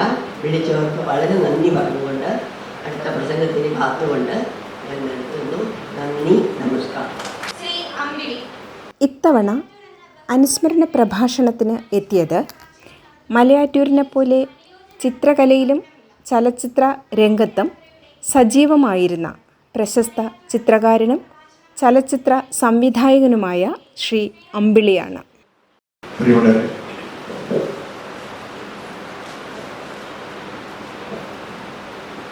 ഒരു വലിയ യാത്ര ചെയ്തിട്ടാണ് ആനന്ദയാത്രയുടെ 27 വർഷങ്ങളിലേക്ക് ഞാനിവിടെ എത്തിച്ചേർന്നത്. എൻ്റെ സ്വദേശം ചന്ദ്രാപ്പിള്ളി എന്ന് പറയുന്ന ഒരു ഗ്രാമമാണ്. തൃശ്ശൂർ ജില്ലയാണ്. എൻ്റെ ഗ്രാമത്തിൻ്റെ പേര് അവിടെ പറഞ്ഞു കഴിഞ്ഞാൽ പെട്ടെന്ന് അത് വീണ്ടും ചോദിക്കും, എന്താ പറഞ്ഞ ചന്ദ്രാപ്പിള്ളി, ചന്ദ്രാപ്പിള്ളി ഒരു പ്രത്യേക പേരാണത്. തൃപ്പയാർ നിന്ന് ഒരു 9 കിലോമീറ്റർ കൊടുങ്ങല്ലൂർ ഗുരുവായൂർ റൂട്ടിലാണ് ഈ സ്ഥലം. ഞാൻ കുറെ വർഷങ്ങളായി വരയുടെ ലോകത്താണ്. ഞാൻ ചലച്ചിത്ര സംവിധായകനെ മാറിയപ്പോൾ എനിക്ക് കൈവശം വന്നു പോയത്, അല്ലെങ്കിൽ ഞാൻ മടിയനായി മാറിയത് എൻ്റെ ബേസായിട്ട് ചിത്രകലയിൽ നിന്നാണ്. 25 വർഷം എന്ന് പറഞ്ഞു കഴിഞ്ഞാൽ ഒരു നമ്മുടെ ജീവിത കാലഘട്ടത്തിന് ഒരു വലിയ ഭീമമായ ഒരു കാലഘട്ടമാണത്. ഇനി അതൊരിക്കലും തിരിച്ചു പിടിക്കാൻ കഴിയില്ല. ആ കാലഘട്ടം പോയ കാലഘട്ടമാണ്. അതുകൊണ്ടിപ്പോൾ തികച്ചും ഞാൻ വരയ്ക്കുക എന്നുള്ളൊരു ഇതാണ്. അപ്പോൾ 6-ാം തീയതി ഇവിടെ ശ്രീകുമാർ സാർ പറഞ്ഞു, 6-ാം തീയതിയാണ് എൻ്റെ ഫോട്ടോ വെച്ചിട്ട് എൻ്റെ പെയിൻറ് എക്സിബിഷൻ, എൻ്റെ 4ാമത്തെ പെയിൻറ് എക്സിബിഷനാണ്. അപ്പോൾ അതിൽ എനിക്കൊരു വലിയ സപ്പോർട്ട് എന്ന് പറഞ്ഞു കഴിഞ്ഞാൽ സിനിമാ രംഗത്ത് എല്ലാവരും എനിക്ക് വലിയ സപ്പോർട്ട് രംഗത്ത് ഉണ്ട്. അപ്പൊ മലയാറ്റൂരിന്റെ ഒരു അനുസ്മരണം നടത്തണം എന്ന് എന്നോട് ശ്രീകുമാർ സാർ പറഞ്ഞപ്പോൾ ഞാനൊന്ന് പകച്ചു പോയത്. കാരണം ഒരു വ്യക്തിയെ കുറിച്ച് അനുസ്മരണ പ്രഭാഷണം നടത്തുമ്പോൾ അത് അദ്ദേഹത്തെ കുറിച്ച് വളരെ സ്റ്റഡീഡ് ആയിരിക്കണം. അവിടെ എന്തെങ്കിലും പറഞ്ഞ് പ്രസംഗിച്ചാൽ പോരാ. പ്രസംഗം എന്ന് പറഞ്ഞു കഴിഞ്ഞാൽ അതൊരു കലയാണ്. ആ കലയിൽ അത്ര പ്രാഗൽഭ്യം തെളിയിച്ച ഒരു വ്യക്തിയല്ല ഞാൻ. ഒരുപാട് വേദികളിൽ ഞാൻ സംസാരിച്ചിട്ടുണ്ട്, അത് വേറെ കാര്യം. ഞാൻ എൻ്റെ ജീവിതത്തിൽ ഏറ്റവും കൂടുതൽ ഉപയോഗിക്കുന്ന ഒരു വാക്കാണ് നിയോഗം. അത് കഴിഞ്ഞാൽ നിമിത്തം എന്ന്. ഇപ്പോൾ ഞാനിവിടെ വന്ന് മലയാറ്റൂരിനെ കുറിച്ച് ഒരു അനുസ്മരണ പ്രഭാഷണം എന്ന് വേണമെങ്കിൽ പേരിട്ട് നമുക്ക് ഔപചാരികമായി വിളിക്കാം. ഇതും ഒരു നിയോഗമാണ്. 1975 ഞാൻ മലയാറ്റൂരിനെ ആദ്യമായി കാണുന്നത്. KPSC എന്ന് പറയുന്ന കേരളത്തിലെ ഏറ്റവും പ്രശസ്തമായ നാടക ട്രൂപ്പ് തോപ്പിൽവാസികളെ നിങ്ങൾ എന്നെ കമ്മ്യൂണിസ്റ്റാക്കി മത്സരത്തിനും ചർച്ച ചെയ്യും ഒക്കെ തുടങ്ങി എത്രയോ നാടകങ്ങൾ അവതരിപ്പിച്ച ഒരു നാടക സമിതി. അതിൻ്റെ ജൂബിലി വർഷമായിരുന്നു 1975. ഒരു 3-4 ദിവസത്തെ പ്രോഗ്രാമായിരുന്നു ഇവിടെ കായംകുളത്ത്. അന്ന് ഞാൻ KPCക്ക് വേണ്ടി ഞാൻ ആ ജൂബിലിയുടെ കംപ്ലീറ്റ് സ്കെച്ചുകൾ ഞാനാണ്, പോസ്റ്റേഴ്സുകൾ ഞാനാണ് ചെയ്തത്. അപ്പോൾ ഈ സ്റ്റേജിൽ കായംകുളം ഈ KPCയുടെ ഓഫീസിന്റെ നേരെ മുന്നിൽ ഹൈവേ ആണ്. അതിന്റെ പടഞ്ഞ വശത്താണ് ഈ ഓല കൊണ്ട് വലിയ കണ്ടു കിട്ടിയിരുന്നത്. അതിൽ വെച്ചിട്ടായിരുന്നു. അപ്പൊ യേശുദാസിന്റെ കച്ചേരി നടക്കുകയാണ് സ്റ്റേജിൽ. മുൻനിരയിൽ നമ്മുടെ ഭാരത അവാർഡ് നേടിയ പ്രേംജി, കലാമണ്ഡലത്തെ സെക്രട്ടറിയായിരുന്ന ഇന്ദുചൂടൻ, അവർ രണ്ടുപേരൊന്നും ജീവിച്ചിരിക്കില്ല. ഞങ്ങൾ സൗബിൽ ബസ്സിരിക്കുന്നു. കച്ചേരി നടക്കുകയാണ് യേശുദാസിന്റെ. ഈ സമയത്ത് സ്റ്റേജിന്റെ ഇടതുവശത്ത് കൂടി നമ്മുടെ പ്രശസ്തനായ ചെമ്മീന്റെ സംവിധായകൻ രാമുകാരിയായിട്ടും മലയാറ്റൂരും വയലാർ രാമാവിനെയും കൂടി നടന്നു വരുന്നത് ഞാൻ കാണുന്നു. ഉടനെ ഇവർ വരുന്നത് കണ്ടപ്പോൾ തോപ്പിൽ വാസി വേഗം എഴുന്നേറ്റ് ഇവരെ കൂട്ടിക്കൊണ്ടുവരുന്നു. അവരെ എടുത്തിരുന്ന ഇന്ദുചൂടൻ പറഞ്ഞു, വയലാറും മലയാറ്റൂരുമാണ് കൂടെ ഉള്ളത്. അതില് മലയാറ്റൂരും ഇന്ദുചൂടനും അല്ല മറ്റേ വയലാർ രാമവർമ്മയും ആദ്യം ഇങ്ങോട്ട് വന്നു. പുറകെ കുറച്ചുകൂടി സാവകാശത്തിലാണ് രാമുകൈരാട്ട് വന്നത്. രാമുകൈരാട്ടും മലയാറ്റൂരും ഞങ്ങൾക്ക് അടുത്തുള്ള സീറ്റിലിരുന്നു. വയലാർ സ്റ്റേജിലേക്ക് കയറി. യേശുദാസിന്റെ കച്ചേരിയുടെ ഇരിക്കുന്ന വിരിച്ചിരിക്കുന്ന നായയുടെ ഭാഗത്ത് പുറകിലായി പോയി വയലാറിനോട് കുത്തിരുന്നു. കച്ചേരി നടക്കുമ്പോൾ ഒരു കീർത്തനം കഴിഞ്ഞപ്പോൾ വയലാർ മൈക്കിനെ നീക്കി വെച്ചു. എന്നിട്ട് യേശുദാസിനെ ഗുരുവായൂർ അമ്പലത്തിൽ നടത്തുന്നില്ല എന്നതിനെ കുറിച്ച് അദ്ദേഹം വളരെ നിശ്ചിതമായി വിമർശിക്കുകയും യേശുദാസിനെ ഗുരുവായൂർ അമ്പലത്തിൽ പ്രവേശിക്കുന്നവരെ ഞാൻ നിരാഹാരവ്രതം എടുക്കും. ഞാൻ യേശുദാസിന് വേണ്ടി അദ്ദേഹത്തിന്റെ മനസ്സറിഞ്ഞു വേണ്ടി എഴുതിയൊരു പാട്ടാണ് ഉദയനന്റെ മകൻ എന്ന ചിത്രത്തിൽ ഗുരുവായൂർ അമ്പലനടയിൽ ഒരു ദിവസം ഞാൻ പോകും, ഗോപുരവാദ്യത്തോടൊപ്പം ഞാൻ ഗോപന്മാരെ കാണും. ഇന്നും നടന്നില്ല യേശുദാസിനെ. പക്ഷേ വയലാറില്ല, നിരാഹാരവ്രതം നടത്തിയില്ല. അപ്പോൾ ഞാൻ സൂചിപ്പിച്ചത് യേശുദാസിനെ കൊണ്ട് ഏറ്റവും നല്ല പാട്ടുകൾ കൊടുത്ത, ഏറ്റവും നല്ല സിനിമയ്ക്ക് കഥ എഴുതിയ മലയാറ്റൂർ രാമകൃഷ്ണനെ ഇത്തരത്തിൽ ഞാൻ ഓർമ്മിക്കുന്നു എന്നുള്ളതാണ്. മലയാറ്റൂരിനെ പിന്നീട് അന്ന് ഞാൻ പരിചയപ്പെട്ടൊന്നുമില്ല, കണ്ടു എന്ന് മാത്രമേ ഉള്ളൂ. പിന്നീട് ഞാൻ അദ്ദേഹത്തിനെ നേരിട്ട് പരിചയപ്പെടുന്നത് ആലുവ പാലസിൽ വെച്ചിട്ടാണ്. 1984 എൻ്റെ 4ാമത്തെ ചിത്രം ഇടമുഖ അഷ്ടപതി മൗനരായം കഴിഞ്ഞ് 4ാമത്തെ ചിത്രം ഷൂട്ടിംഗ് കഴിഞ്ഞ സമയത്താണ് മലയാറ്റൂർ അവിടെ ആലുവ പാലസിലെന്ന് പറഞ്ഞിട്ട് നമ്മുടെ കാലടി ഗോപി എന്ന് പറയുന്ന ഒരു എഴുത്ത് നാടകത്തിനായിരുന്നു. ചെമ്മീൻ കഴിഞ്ഞിട്ട് രാമുകാര്യത്തിൻ്റെ ചെമ്മീൻ ശേഷം എടുത്തൊരു സിനിമയായിരുന്നു 7 രാത്രികൾ. അത് ചങ്ങനാശ്ശേരി ഗീതയുടെ നാടകമായിരുന്നു 7 രാത്രികൾ. അതിൽ അഭിനയിച്ചിരുന്ന സിനിമയില സഹകരിച്ചിരുന്ന മോഹൻരാജ് എന്ന് പറഞ്ഞ എൻ്റെ സുഹൃത്ത്. അപ്പൊ കാലടി ഗോപിയുടെ പെരുമ്പാവൂർ നാടകശാലയ്ക്ക് വേണ്ടി ഞാൻ 1-2 നാടകങ്ങൾക്ക് ഞാൻ രംഗപട ഒരുക്കിയിട്ടുണ്ട്. മേക്കപ്പ് മാനുമായിരുന്നു എൻ്റെ. അപ്പോൾ മോഹൻ പറഞ്ഞു, പിന്നെ മലയാറ്റൂർ വന്നിട്ടുണ്ട്, നമുക്കൊന്ന് അവിടെ പോകാൻ നോക്കി. ഒരു സന്തോഷം. അപ്പൊ ഞാൻ വെച്ച് കഴിഞ്ഞാൽ മലയാറ്റൂരിന്റെ അതുവരെ എന്നെ മനസ്സിൽ ഒരു ആരാധന തോന്നിയിരുന്നത് മലയാറ്റൂരിന്റെ സാഹിത്യകൃതികൾ യക്ഷി എന്ന് പറയുന്ന നോവലായിരുന്നു. ഞാനതിന് വായിച്ചിട്ടില്ല. വായിക്കുന്നതിനേക്കാൾ മുമ്പ് ഞാൻ കണ്ടത് യക്ഷി എന്ന് പറയുന്ന സിനിമയാണ്. 1966 KS സേതുമാധവൻ ചെയ്ത സിനിമ. അത് നവയുഗം എന്ന് പറയുന്ന ഒരു പ്രൊഡക്ഷനിൽ നിന്ന് തെറ്റിപ്പിരിഞ്ഞ് M.O. ജോസഫ് എന്ന് പറഞ്ഞ മഞ്ഞിരാസ് എന്ന് പറയുന്ന ഒരു പ്രൊഡക്ഷൻ കമ്പനി ഉണ്ടാക്കിയ അവരുടെ ആദ്യത്തെ ചിത്രമായിരുന്നു യക്ഷി. ആ യക്ഷി എടുക്കുമ്പോൾ M.O. ജോസഫിനോട് പലരും പറഞ്ഞു, ആ കഥ എടുക്കരുത്.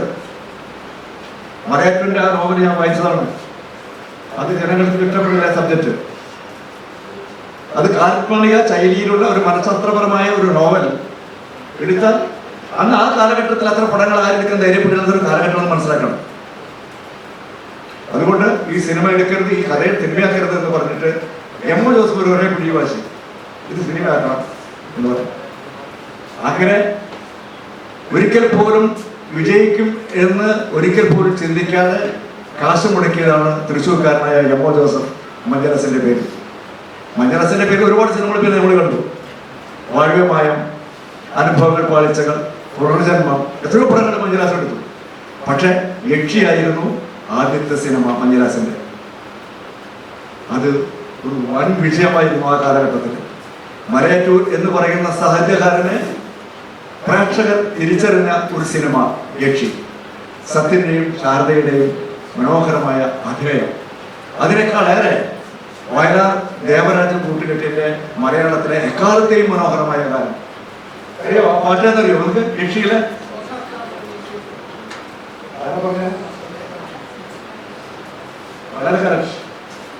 സ്വർണ്ണ ചാമരം വീക്ഷിയെത്തുന്ന സ്വപ്നമായിരുന്നെങ്കിൽ ഞാൻ സ്വർഗസീമകളും വയ്ക്കുന്ന സ്വപ്നമായിരുന്നെങ്കിൽ ഞാൻ.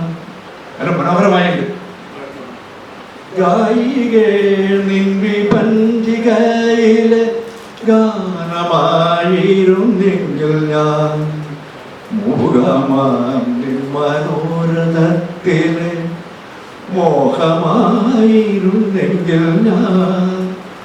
അത്ര മനോഹരമായ പാട്ടുകളാണ്. രചന കൊണ്ട്, സംഗീതം കൊണ്ട്, ആലാപനം കൊണ്ട് മലയാളത്തിലെ എക്കാലത്തെ മനോഹരമായ ഗാനം. കഴിഞ്ഞില്ല, മറ്റൊരു ഗാനം കൂടി വയലാർ ദേവരാജൻ മലയാറ്റൂർ കൂട്ടുകെട്ടിൽ മറ്റൊരു ഗാനം കൂടി, അനശ്വര ഗാനം കൂടിയുണ്ട്. ചെമ്പരത്തി എന്ന സിനിമയില് ചക്രവർത്തി നിനക്കു ഞാനെന്റെ പുഷ്പപാതുകം തുറന്നു പുഷ്പപാതുകം പുറത്തു വെക്കുന്നീ നഗ്നപതയായി അകത്തു വരും. അതിമനോഹരമായ ഗാനം വയലാർ ദേവരാജൻ. ഇനി മലയാറ്റൂരിന്റെ മറ്റൊരു സിനിമയില് ചന്ദ്രൻ ടീച്ചറെ സൂചിപ്പിച്ചു. ഞാൻ മലയാറ്റൂരിന്റെ സിനിമയെ കുറിച്ച് പറയുന്നില്ല, അതിനെ കുറിച്ച് പറയാൻ നമ്മളിവിടെ ഇരിക്കുന്നത് കൊണ്ട് ആ ദൗത്യം ഞാൻ സമയം ക്ഷമിക്കുക. മലയാറ്റൂരിന്റെ ചായം എന്ന് പറയുന്ന സിനിമയില് അതിലൊരു ഗാനമുണ്ട്. അമ്മയെക്കുറിച്ച്, മാതൃത്വത്തെക്കുറിച്ച് ഇത്രയും മനോഹരമായി ലോകത്തിൽ ഒരു ഭാഷയിലും ലോകത്തിലെ ഒരു എഴുത്തുകാരനും ഒരു കവിയും ഒരു സാഹിത്യകാരനും എഴുതാൻ കഴിയാത്തതുപോലെ എഴുതിയിട്ടില്ലാത്ത ആ മാതൃത്വത്തിന്റെ ത്യാഗത്തിന്റെ അതിമനോഹരമായ ഗാനം അതിനകത്ത് വയലാർ എഴുതി. ഏതാ ടീച്ചറായ ഗാനം? അമ്മയെക്കുറിച്ച്, മാതൃത്വത്തെക്കുറിച്ച് ചായം നടന്ന സിനിമയിൽ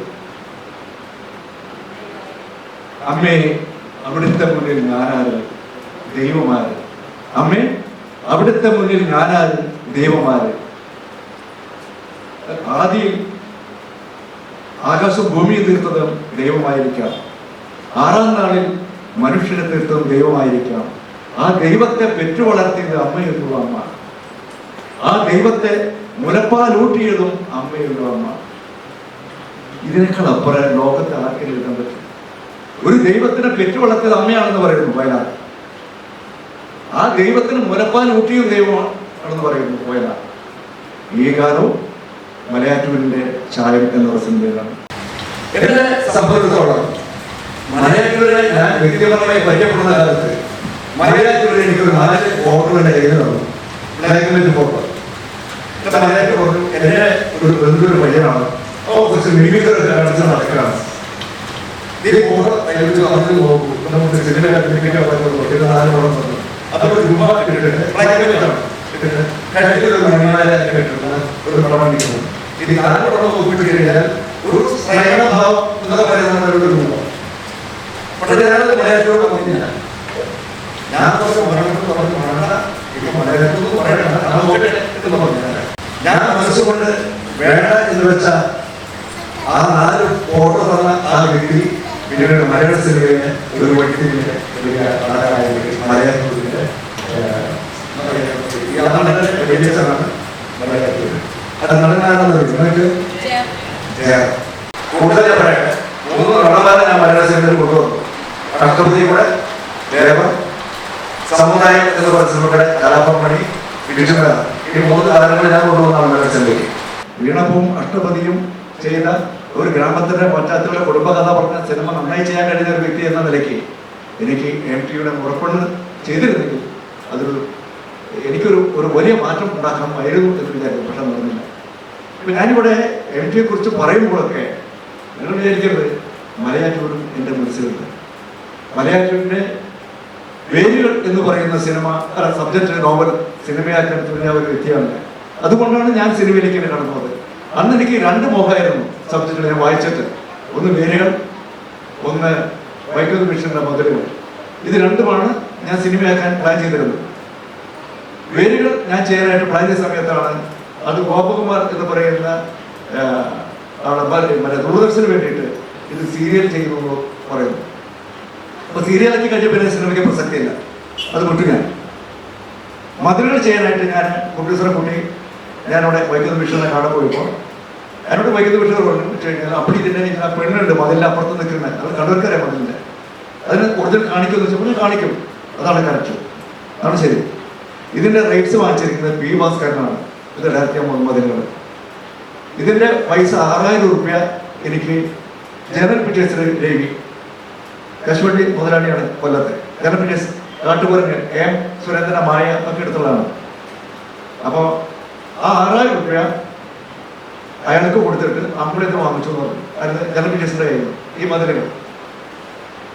അങ്ങനെ ഞാനത് തയ്യാറായി അവിടെ ചെല്ലുന്ന സമയത്ത് ഇത് അടൂർ ഗോപാലിന്റെ സ്ഥിരം ക്യാമറമാനുണ്ട് മങ്കട രവിവർമ്മ. മങ്കട രവിവർമ്മ എന്ന് വിളിച്ചുകൊണ്ട് 6000 രൂപ കൊടുത്തു. അപ്പൊ മങ്കട രവിവർമ്മ ഡയറക്റ്റ് പോകുന്നു മതിലുകൾ. അവസാനം അടൂർ ഗോപാലൻ മതിലുകൾ ഡയറക്റ്റ് ചെയ്ത് ഈ മങ്കട രവിവർമ്മ അതിന്റെ ക്യാമറമാനാവുകയും ചെയ്തു. അതാണ് എന്റെ വേറെ കോമഡി. അങ്ങനെ എന്നിൽ നിന്ന് എഴുതിപ്പോയ 3 കഥകളാണ് MTയുടെ മുറപ്പെണ്ണ്. മുറപ്പെണ്ണിന്റെ ഒറിജിനൽ ചെറുകഥ സ്നേഹത്തിന്റെ മുഖങ്ങളാണ്. അത് ഇത് എന്റെ കൈവശം വന്ന് പോയപ്പോ MT എനിക്ക് ലെറ്റർ പേഡിൽ എഴുതുന്നു, സ്നേഹത്തിന്റെ മുഖങ്ങൾ നമ്മൾക്ക് സിനിമയാക്കുകയോ ഷോർട്ട് ഫിലിം ആക്കുകയോ എന്ത് വേണമെങ്കിലും ചെയ്യാം, ഇതിന്റെ അധികാരത്തിൽ ലെറ്റർ എനിക്ക് എഴുതി തന്നു. ആ കത്ത് ഞാൻ എനിക്ക് 10-15 കത്തുകൾ എനിക്ക് MT അടിച്ചു ഞാൻ ശ്രീകുമാർ സാറിന് പോസ്റ്റ് ചെയ്തു. അപ്പോൾ എനിക്ക് ചെയ്യാൻ കഴിയാത്തതിൽ ദുഃഖമുള്ള കഥകളിൽ മലയാറ്റൂരിന്റെ പേരുകളും വൈക്കോൽ മിഷന്റെ മതിലുകളും MTയുടെ സ്നേഹത്തിന്റെ മുഖം മുറപ്പെണ്ണ് എന്ന് പറയുന്നത് അത് ചെയ്യാൻ കഴിയും.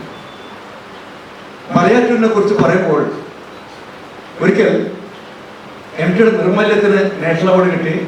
അതിൽ അഭിനയിച്ച PJ ആന്റണിക്ക് വെറുതെ അവാർഡ് കിട്ടി. അപ്പോൾ മലയാളി സമാജത്തിന്റെ ഒരു അസോസിയേഷൻ ബോംബെയിൽ വെച്ചൊരു സ്വീകരണം കൊടുത്തു PJ ആന്റണിക്ക്.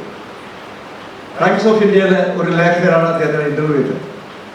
ഇന്റർവ്യൂ കഴിഞ്ഞിട്ട് പുറത്തു വന്നിട്ട് അദ്ദേഹം MTയോട് പറഞ്ഞു, ഈ PJ ആന്റണിയെ കുറിച്ച് ഞാൻ എന്താ എഴുതേണ്ടത്? അദ്ദേഹം ഒരു ആക്ടറാണോ, അല്ലെങ്കിൽ അദ്ദേഹം ഒരു നാടകൃത്താണോ, അല്ലെങ്കിൽ അദ്ദേഹം ഒരു ഡോക്ടറാണോ, അല്ലെങ്കിൽ അദ്ദേഹം ഒരു മജീഷ്യനാണോ, എന്താണെന്ന് എനിക്കറിയില്ല. കാരണം എല്ലാത്തിനെ കുറിച്ച് നല്ല വിവരം PJ ആന്റണിക്ക്. എന്നെ അതായിരുന്നു. ഇവിടെ മലയാറ്റൂരിനെ കുറിച്ച് പറയുമ്പോൾ മലയാറ്റൂര് ഒരു നോവലിസ്റ്റ് മാത്രമാണോ? മലയാറ്റൂര് ഒരു കാർട്ടൂണിസ്റ്റ് മാത്രമാണോ? മലയാറ്റൂർ രാമകൃഷ്ണൻ എന്ന വലിയ പ്രതിഭ ഒരു പെയിന്റർ മാത്രമായിരുന്നു, ചിത്രകാരൻ മാത്രമായിരുന്നു. മലയാറ്റൂര് ഒരു നല്ല സർക്കാർ ഉദ്യോഗസ്ഥൻ, IAS മജിസ്ട്രേറ്റ്. എൻ്റെ തൃശ്ശൂരിലെ അദ്ദേഹം ഡെപ്യൂട്ടി കളക്ടറായി ഇരുന്നിട്ടുണ്ട് അവിടെ തൃശ്ശൂർ മലയത്ത്. അന്ന് അദ്ദേഹം ഡെപ്യൂട്ടി കളക്ടറായിരിക്കുന്ന സമയത്താണ് അന്ന് പത്തെ കേരളത്തിലെ അതുവരെയുള്ള ഏറ്റവും വലിയ ബസ് അപകടം നടക്കുന്നത്. അത് ചേറ്റുപുഴയിലാണ്. ചേറ്റുപുഴ എന്ന് പറഞ്ഞാൽ രാമപേരിൻ്റെ സ്ഥലം വേറെ, ചേറ്റുപുഴ തൃശ്ശൂരിൽ നിന്ന് കേവലം 6-7 കിലോമീറ്റർ ഉള്ളൂ. അവിടെ ഒരു ഓണനാളിൽ ഉണ്ണിയാർച്ച സിനിമ കണ്ട് മടങ്ങി വരുന്ന അതിലത്തെ ഡ്രൈവറും 2 പേര് ഒഴിച്ച് ബാക്കി എല്ലാവരും മരണപ്പെട്ടു ആ പുഴയിലേക്ക് വീണു. അന്ന് മലയാറ്റൂര് തൃശ്ശൂരിന്റെ സബ് കളക്ടറായ സമയത്ത് മലയാറ്റൂരിനായിരുന്നു അതിന്റെ കംപ്ലീറ്റ് അന്വേഷണവും കാര്യങ്ങളും ഒക്കെ ഉണ്ടായിരുന്നു മലയാറ്റൂര്. മലയാറ്റൂരിന്റെ സർവീസ് സ്റ്റോറിയിൽ, എൻ്റെ സർവീസ് സ്റ്റോറിയിൽ മലയാറ്റൂരിനെ അതിനെ കുറിച്ച് എഴുതിയിട്ടുണ്ട്. ഒരു അധ്യായം അതാണ്. തൃശ്ശൂരിലെ ഈ ചേറ്റുപുഴ ബസ്സപകടത്തെ കുറിച്ചാണ് മലയാറ്റൂരിനെ കുറിച്ച് എഴുതിയിരിക്കുന്നത്. അത് എഴുതിയിരിക്കുന്നത് എന്ന് പറഞ്ഞു കഴിഞ്ഞാൽ ഒരു നോവൽ, അതിസങ്കീർണമായ ഒരു സംഭവത്തെ നമുക്ക് ലളിതമായ ഭാഷയിൽ നമുക്ക് അത് തോന്നുന്ന വിധത്തിൽ ആ സർവീസ് സ്റ്റോറിയിൽ അദ്ദേഹം ആ ചേറ്റുപുഴ ബസ്സപകടത്തെ കുറിച്ച് അദ്ദേഹം വർണ്ണിച്ചെഴുതിയിട്ടുണ്ട്. മറക്കാൻ കഴിയില്ല ആ സംഭവത്തെ കുറിച്ച്.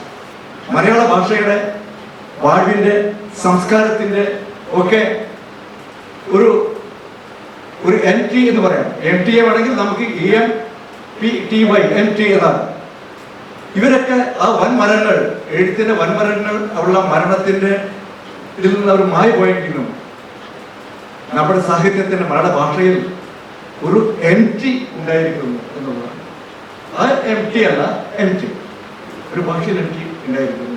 അവിടെ നമുക്ക് നഷ്ടപ്പെട്ടു പോയത് തകഴ് ശിവശേഖരപിള്ളയും വൈക്കം ബഷീറും MTയും മലയാറ്റൂർ രാമകൃഷ്ണനും ഒക്കെ നമുക്ക് നഷ്ടപ്പെട്ടു പോയിരിക്കുന്നു എന്നുള്ളത്. അവർ പോയി കഴിഞ്ഞാൽ മലയാള സാഹിത്യം ഇനി എങ്ങോട്ട് പോകും? മലയാള സാഹിത്യം അവിടെ അടച്ചു നിന്നു എന്നുള്ളതല്ല പ്രശ്നം. പക്ഷേ മലയാള സാഹിത്യത്തിന് ഒരു മാറ്റം വന്നു, എനിക്കറിയില്ല. അതിഭാഗത്ത് വന്നിട്ടുണ്ടായിരിക്കാം, സിനിമകൾക്കും വന്നിട്ടുണ്ട് മാറ്റം.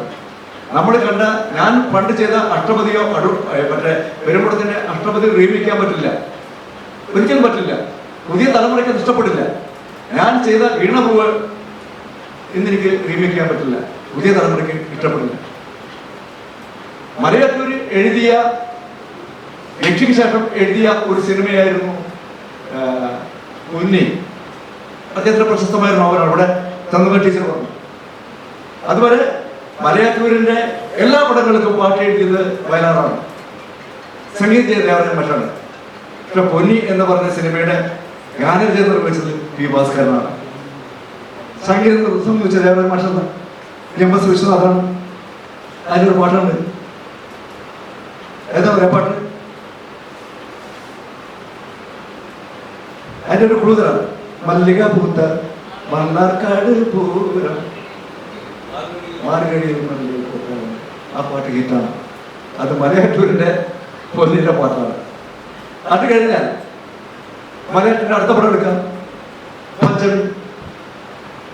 ആ പഞ്ചമിയിൽ ദേവരാജൻ മാഷും വയലാർ വീട്ടിൽ തിരിച്ചു വന്നു. എന്തിനു പറയുന്നു? മലയാളത്തിലെ എക്കാലത്തെയും ഒരുപാട് കാസറ്റുകൾ, CD-കളൊക്കെ ഇറങ്ങിയിട്ടുണ്ട്, ഭക്തിഗാനങ്ങളുടെ. ഇപ്പോൾ ഇറങ്ങിക്കൊണ്ടിരിക്കുന്നത് അയ്യപ്പനെ കുറിച്ച് ആയിരക്കണക്കിന് കാസറ്റുകൾ ഇറങ്ങിക്കഴിഞ്ഞു. പക്ഷെ മലയാറ്റൂരിന്റെ തിരക്കഥയിൽ രൂപം കൊണ്ട ചെമ്പരത്തി എന്ന സിനിമയിലെ വയലാർ എഴുതിയ ശരണമയ്യപ്പ എന്ന് പറയുന്ന ആ പാട്ട് അനുശ്വരമാണ്. അതിനേക്കാളപ്പുറം ശബരിമല അയ്യപ്പനെ കുറിച്ച് പാട്ട് എഴുതാൻ പറ്റില്ല. ഉണ്ണിബാബ ചുവടുക ഇരുമുടിക്കെട്ട് എന്നാണ്. ആ ഇരുമുടിക്കെട്ട് ഉണ്ണിബാബങ്ങളുടെ ഇരുമുടി കെട്ടുമായി ഒന്നമ്പല നടക്കാൻ വരുന്നു. ഞാൻ അവിടെ കർപ്പൂര തിരികൾ കൈകൂപ്പി ഉരുകി ഒലിക്കുന്നതിനെ കുറിച്ചാണ് എഴുതിയിരിക്കുന്നത്, കർപ്പൂരത്തിനെ കുറിച്ച്. വയനാട്ടിലെ അതിമനോഹരമായ ഗാനങ്ങൾ. ഞാൻ പറഞ്ഞു വന്നത്, സിനിമയുടെ ഒരു കാലഘട്ടം എടുത്തു കഴിഞ്ഞാൽ അവിടെ മലയാറ്റൂരിനെ നമുക്ക് മാറ്റി നിർത്താൻ കഴിയില്ല. മലയാള സിനിമയുടെ ചരിത്രത്തിൽ MTയെ നമുക്ക് മാറ്റി നിർത്താൻ കഴിയില്ല. മലയാള സിനിമയുടെ ചരിത്രത്തിൽ നിന്ന് നമുക്ക് തകഴിയെ മാറ്റി നിർത്താൻ കഴിയില്ല, കേശവദേവിനെ മാറ്റി നിർത്താൻ കഴിയില്ല. ഓടയിൽ നിന്ന് അതിമനോഹരമായ സിനിമ ചെയ്ത കേശവദേവൻ തന്നെയാണ്. അതിലെ സത്യന്റെ അഭിനയം എന്ന് പറഞ്ഞു കഴിഞ്ഞാൽ നമുക്ക് പറഞ്ഞിരിക്കാൻ പറ്റില്ല. അതിലെ ഇഷ്ടമിരിക്കുന്ന അതിലെ പാട്ടുകളും ഹിറ്റായിരുന്നു. വയലാർ ദേവരാജൻ. അങ്ങനെ വയലാർ ദേവരാജൻ ഒരു മലയാറ്റൂർ ഒരു സംഗമം, ഒരു ത്രിവേണി സംഗമം ആയിരുന്നു മലയാള സിനിമയുടെ ഒരു കാലഘട്ടത്തിൽ. എന്നെ പോലെയുള്ള സിനിമയിലെ ഒരു തുടക്കക്കാരൻ എന്ന് പറയുന്ന ഒരു സംവിധായകനെ സംബന്ധിച്ചിടത്തോളം ഒരു വഴി വെട്ടി തെളിച്ചവരാണ് ഇവരൊക്കെ തന്നെ. അതിനിടയിൽ കൂടെ വില നടന്നു വരാൻ എനിക്കൊരു സാഹചര്യം ഉണ്ടായി എന്നുള്ളത് അത് യാഥാർത്ഥ്യമാണ്. ഇവിടെ ഈ മലയാറ്റൂർ ഫൗണ്ടേഷന്റെ ഈ ഫൗണ്ടേഷന്റെ 4ാമത്തെ വർഷമാണ്. 27 കൊല്ലമായിരിക്കുന്നു മലയാറ്റൂർ നമ്മുടെ വിട്ടു പിരിഞ്ഞു പോയിട്ട്. പക്ഷെ അദ്ദേഹം ഇവിടെ നമുക്ക് തന്ന് അനുഗ്രഹിച്ചു പോയ കുറെ കൃതികളുണ്ട്. സാഹിത്യ മൂലധനം എന്നൊക്കെ പറയുന്ന പോലെ നമ്മളെ മാർക്സിന്റെ മൂലധന ക്യാപിറ്റോളല്ല പറയുന്നത്, സാഹിത്യത്തിന്റെ മൂലധനം എന്ന് പറയുന്നതിന്റെ അതിൻ്റെ ഒരു അറ്റത്ത് തീർച്ചയായും മലയാറ്റൂർ അമർഷന് ഒരു സ്ഥാനമുണ്ട് എന്നുള്ള കാര്യത്തിൽ ഒരു സംശയമില്ല. എന്നെ സംബന്ധിച്ചിടത്തോളം എനിക്ക് ഒരു മനസ്സിൻ്റെ ഒരു കോണിൽ എവിടെയെങ്കിലും ഒരു ദുഃഖമുണ്ടെങ്കിൽ വേരുകൾ എന്ന ഒരു നോവൽ എൻ്റെ വായനയുടെ ഒരു കാലഘട്ടത്തിൽ, സ്കൂൾ കാലഘട്ടത്തിൽ ഞാൻ വായിച്ച പുസ്തകങ്ങളിൽ എനിക്ക് ഏറ്റവും ഇഷ്ടപ്പെട്ട ഒരു നോവലായിരുന്നു. ഞാൻ അദ്ദേഹത്തിൻ്റെ മലയാറ്റൂരിൻ്റെ യന്ത്രം എന്ന് പറയുന്ന നോവലിനെ തള്ളി പറയുന്നില്ല, അത് മനോഹരമായൊരു നോവലാണ് യന്ത്രം. അതുപോലെ തന്നെ എത്രയോ സിനിമകൾക്കും നോവലുകൾക്കും കഥകൾക്കും മലയാറ്റൂരിൻ്റെ ചൂരിക ജനിച്ചിരിക്കുന്നു. മലയാറ്റൂരിനെ കുറിച്ച് ആലോചിക്കുമ്പോൾ മലയാറ്റൂരിന് അർഹതപ്പെട്ട വിധത്തിൽ ഒരു സാന്നിധ്യം ഉറപ്പിക്കുന്ന വിധത്തിൽ നമ്മുടെ സർക്കാരുകളോ നമ്മുടെ ജനസഞ്ചയമോ ഒരു സ്ഥാനത്തേക്ക് കൊണ്ടെത്തിക്കാനായി നമ്മൾ ഇറങ്ങി പുറപ്പെട്ടിട്ടുണ്ടോ നമ്മൾ ചിന്തിക്കണം. അതുകൊണ്ട് ഇവിടെ ശ്രീകുമാർ സാർ സൂചിപ്പിച്ച പോലെ അദ്ദേഹത്തിൻ്റെ പേരിൽ ഒരു സ്മാരകം ഉണ്ടാകും ഇല്ല. തീർച്ചയായിട്ടും ഇതിലെ നമ്മുടെ ശാസ്ത്രി നഗറിലെ ഈ അസോസിയേഷൻ്റെ, നിങ്ങളുടെ ബിസിനസ് അസോസിയേഷൻ്റെ കൂട്ടായ്മയ്ക്ക് ഈ ഹോള് മലയാറ്റൂരിൻ്റെ പേരിലല്ല, മലയാറ്റൂർ ഉദ്ഘാടനം ചെയ്ത ഹോളാണത്. നിങ്ങൾ എല്ലാ വർഷവും നിങ്ങൾ മുടങ്ങാതെ മലയാറ്റൂരിൻ്റെ അനുസ്മരണം ഇവിടെ വയ്ക്കുന്നു. എനിക്ക് നിങ്ങളുടെ അപേക്ഷയുള്ളത് ഈ തലസ്ഥാന നഗരിയിൽ മലയാറ്റൂരിൻ്റെ പേരിൽ ഒരു പ്രതിമ വെക്കണം, കാക്കയ്ക്ക് തോറാൻ വേണ്ടി ഒരു പ്രതിമ വെക്കണം ഞാൻ പറയില്ല, അത് ഞാൻ പറയില്ല. അദ്ദേഹത്തിൻ്റെ ആത്മാവിന് അതിന് വേണ്ടി ഒരു നല്ല ഒരു ഓഡിറ്റോറിയം നിങ്ങൾ മണികഴിപ്പിക്കണം. സർക്കാർ അത് ചെയ്യും എന്ന് യാതൊരു വിശ്വാസവുമില്ല. പല മഹാന്മാരുടെയും സ്മാരകങ്ങൾക്ക് സ്ഥലമെടുത്തിട്ട് അത് അവിടെ കിടക്കുന്നുണ്ട്. സത്യന്റെ സ്മാരകവും ഇല്ല, മഹാനടന്റെ അദ്ദേഹത്തിന്റെ പ്രതിമ പോലും ഇവിടെ ഇല്ല. വയലാറിന്റെയും ONV-യുടെയും ഓർമ്മയുടെ പ്രതിമയുണ്ടോ എനിക്കറിയില്ല, ഓർമ്മയുടെ ഉണ്ട്, പക്ഷെ പ്രതിമയുടെ കാര്യം പറഞ്ഞു. പക്ഷെ മലയാളത്തിൻ്റെ പേരിൽ ഒരു ഓഡിറ്റോറിയം പണിയണം. അതിന് തീർച്ചയായും നിങ്ങളുടെ ഈ അസോസിയേഷൻ, ശാസ്ത്ര അസോസിയേഷൻ്റെ നിങ്ങൾ മുന്നിട്ട് ഇറങ്ങണം എന്ന് ഒരു അപേക്ഷയുണ്ട്. എൻ്റെ ഈ അനുസ്മരണ പ്രഭാഷണം എന്ന് പറയുന്നില്ല, എൻ്റെ ഈ കൊച്ചു വാക്കുകൾ എന്ന് പറയാൻ പറ്റുമോ, വലിയ വാക്കുകൾ ഇത് അതിന് കടന്നിട്ടുണ്ടെങ്കിൽ എന്നോട് സദയം ക്ഷമിക്കുക. MT-യിൽ നിന്ന് മലയാറ്റൂരിലേക്കും മലയാറ്റൂരിൽ നിന്ന് MT-യിലേക്കും ഉള്ള ദൂരം വളരെ അകലെയുള്ള ദൂരമല്ല, ചെറിയ ദൂരമേ ഉള്ളൂ രണ്ടുപേരുടെ എഴുത്തുകാരുടെ. മലയാറ്റൂരിനെ സ്നേഹിക്കുന്നതോടൊപ്പം തന്നെ ഞാൻ MT-യെ സ്നേഹിക്കുന്നു, MT-യെ ആരാധിക്കുന്നു. MT-യെ സ്നേഹിക്കുന്നതോടൊപ്പം തന്നെ ഞാൻ തകഴിയെ സ്നേഹിക്കുന്നു, കേശവദേവനെ സ്നേഹിക്കുന്നു, വൈദ്യുതപക്ഷം സ്നേഹിക്കുന്നു, പൊന്മുന്നം വർക്കിയെ സ്നേഹിക്കുന്നു, KT മുഹമ്മദിനെ സ്നേഹിക്കുന്നു, തോപ്പിൽ വാസിയെ സ്നേഹിക്കുന്നു, VT ഭട്ടതിരിപ്പാടിനെ സ്നേഹിക്കുന്നു. ഇവരെല്ലാവരെയും സ്നേഹിക്കുന്നു. അതോടൊപ്പം ഇവിടെ ഞാൻ ഈ പ്രഭാഷണത്തിലേക്ക്, എൻ്റെ വാക്കുകളിലേക്ക് ഞാൻ ഇത് അവസാനിപ്പിക്കുമ്പോൾ മലയാറ്റൂരിൽ എന്ന് പറയുന്ന ഒരു സ്ഥലപ്പേരിന്, തകഴി എന്നൊരു സ്ഥലപ്പേരിന്, പെരുമ്പടം എന്നൊരു സ്ഥലപ്പേരിന്, പൊൻകുന്നം എന്ന് പറയുന്ന സ്ഥലപ്പേരിന്, ഈ സ്ഥലപ്പേരിനൊക്കെ സ്വന്തം പേരിനോട് ചേർത്തുകൊണ്ട് തൻ്റെ സ്ഥലത്തിൻ്റെ പേരതാണ്, തൻ്റെ യഥാർത്ഥ പേരെന്താണെന്ന് തിരിച്ചറിയാത്ത വിധത്തിൽ സ്ഥലവും പേരും കൂടി ഒന്നാകുന്ന ഒരു വലിയ ഒരു കാഴ്ചപ്പാടിലേക്ക് നമ്മളെ കൊണ്ടെത്തിച്ച ഈ മലയാളത്തിലെ പ്രേക്ഷകരോട്, വായനക്കാരോട്, എല്ലാവരോടും ഒരിക്കൽ കൂടി നന്ദി പറയുന്നത്. നന്ദി എന്ന് പറയുന്ന വാക്കുകൾക്ക് അർത്ഥങ്ങളൊക്കെ പോയി കഴിഞ്ഞിരിക്കുന്നു. അയൽപ്പക്കങ്ങളില്ല, നമ്മൾക്ക് അകൽപ്പക്കങ്ങളാണ് ഉള്ളത്. എല്ലാം പോയിരിക്കുന്നു. അച്ഛനമ്മമാരില്ല, സ്നേഹബന്ധങ്ങൾ പോയിരിക്കുന്നു, എല്ലാ കടപ്പാടുകൾ പോയിരിക്കുന്നു, സ്നേഹത്തിൻ്റെ അർത്ഥങ്ങൾ പോയിരിക്കുന്നു. ഒരു വാക്കുകൾ കൂടി പറഞ്ഞുകൊണ്ട് ഞാൻ അവസാനിപ്പിക്കാം. 1977 ഒരു ക്രിസ്തുമസ് രാത്രിയിൽ ആ പർവ്വതനിരയിലെ മഞ്ഞു പൊഴിയുന്നത് നോക്കിക്കിടന്ന് ആ മനുഷ്യനെ മാലാഖമാർ വന്ന് കൂട്ടിക്കൊണ്ടുപോയി. ഇതെഴുതിയത് ഒരു വലിയ എഴുത്തുകാരനാണ്, എഴുതിയത് ഒരു വലിയ ചരിത്രകാരനാണ്.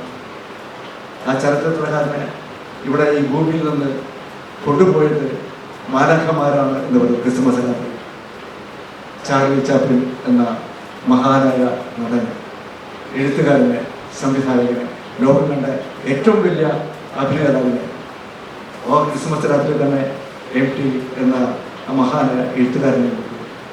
അതുപോലെ മലയാറ്റൂർ എന്ന് പറയുന്ന രാമകൃഷ്ണൻ, KV രാമകൃഷ്ണ അയ്യർ എന്ന് പറയുന്ന നമ്മുടെ പ്രിയപ്പെട്ട മലയാറ്റൂർ രാമകൃഷ്ണൻ ഇതുപോലെ ഒരു ക്രിസ്മസ് രാത്രിയല്ല എങ്കിൽ തന്നെയും നമുക്ക് മാലാഖമാർ അദ്ദേഹത്തെ കൂട്ടിക്കൊണ്ടുപോയി. പി ജന്മനി ഒരിക്കൽ പറഞ്ഞു, എൻ്റെ അടുത്ത് പറഞ്ഞതാണ്, ഞാൻ മരിച്ചു കഴിഞ്ഞാൽ ദൈവത്തിനോട് മരിക്കുന്ന മുമ്പ് ദൈവത്തിനോട് എനിക്കൊരു പ്രാർത്ഥനയുള്ളൂ, എനിക്കൊരു വരം തരണം, ദൈവത്തിനോട് ഒരു വരം തരണം. ആ വരം എൻ്റെ മരണശേഷം എൻ്റെ മരണ ശുശ്രൂഷ നടക്കുന്നത് എനിക്ക് മേഘപാളികൾക്ക് അപ്പുറം നിന്നുകൊണ്ട് എൻ്റെ ശവദാഹം നടത്തുന്നത് എനിക്ക് കാണാനുള്ള ഒരു വരം തരണം ദൈവത്തിനോട്. എനിക്ക് മേഘപാളികളിൽ നിന്ന് അത് നോക്കിക്കാണാം. ഒരുപക്ഷെ ഞാനും പറഞ്ഞ ഈ മഹാന്മാരായ എഴുത്തുകാരെന്ന മലയാറ്റൂരിലൊക്കെ മരിച്ചപ്പോഴൊക്കെ അവരുടെ ആത്മാവ് ഈ മേഘപാളികളിൽ നിന്നുകൊണ്ട് മലയാറ്റൂർ ഇതുപോലെ നോക്കിക്കാണണം അദ്ദേഹത്തിൻ്റെ ശവദാഹം. അതുകൊണ്ട് ഈ പ്രഭാഷണം നീണ്ടുപോയിട്ടുണ്ടെങ്കിൽ, ഈ വാക്യങ്ങൾക്ക് ദൈർഘ്യമേറിയിട്ടുണ്ടെങ്കിൽ, ഞാൻ എവിടെ പുസ്തകം കൊടുക്കണം, എവിടെ അവസാനിപ്പിക്കണം എന്നറിയാതെ മലയാറ്റൂരിനെ കുറിച്ച് പറഞ്ഞപ്പോൾ, MT കുറിച്ച് ചിന്തിച്ചപ്പോൾ, തകഴിയും ഇവരെ കുറിച്ച് ഞാൻ മനസ്സുകൊണ്ട് ആദരിച്ചപ്പോൾ എവിടെ നിന്ന് നിർത്തണമെന്ന് എനിക്ക് അറിയില്ലാമായിരുന്നു. സദയം ക്ഷമിക്കുക, സദയം മാപ്പ്. കഴിഞ്ഞുപോയവർക്ക് എല്ലാവർക്കും ആത്മാവിൻ്റെ അടിത്തട്ടിൽ നിന്നും ഒരു പ്രണാമം. എല്ലാവർക്കും നന്ദി, നമസ്കാരം.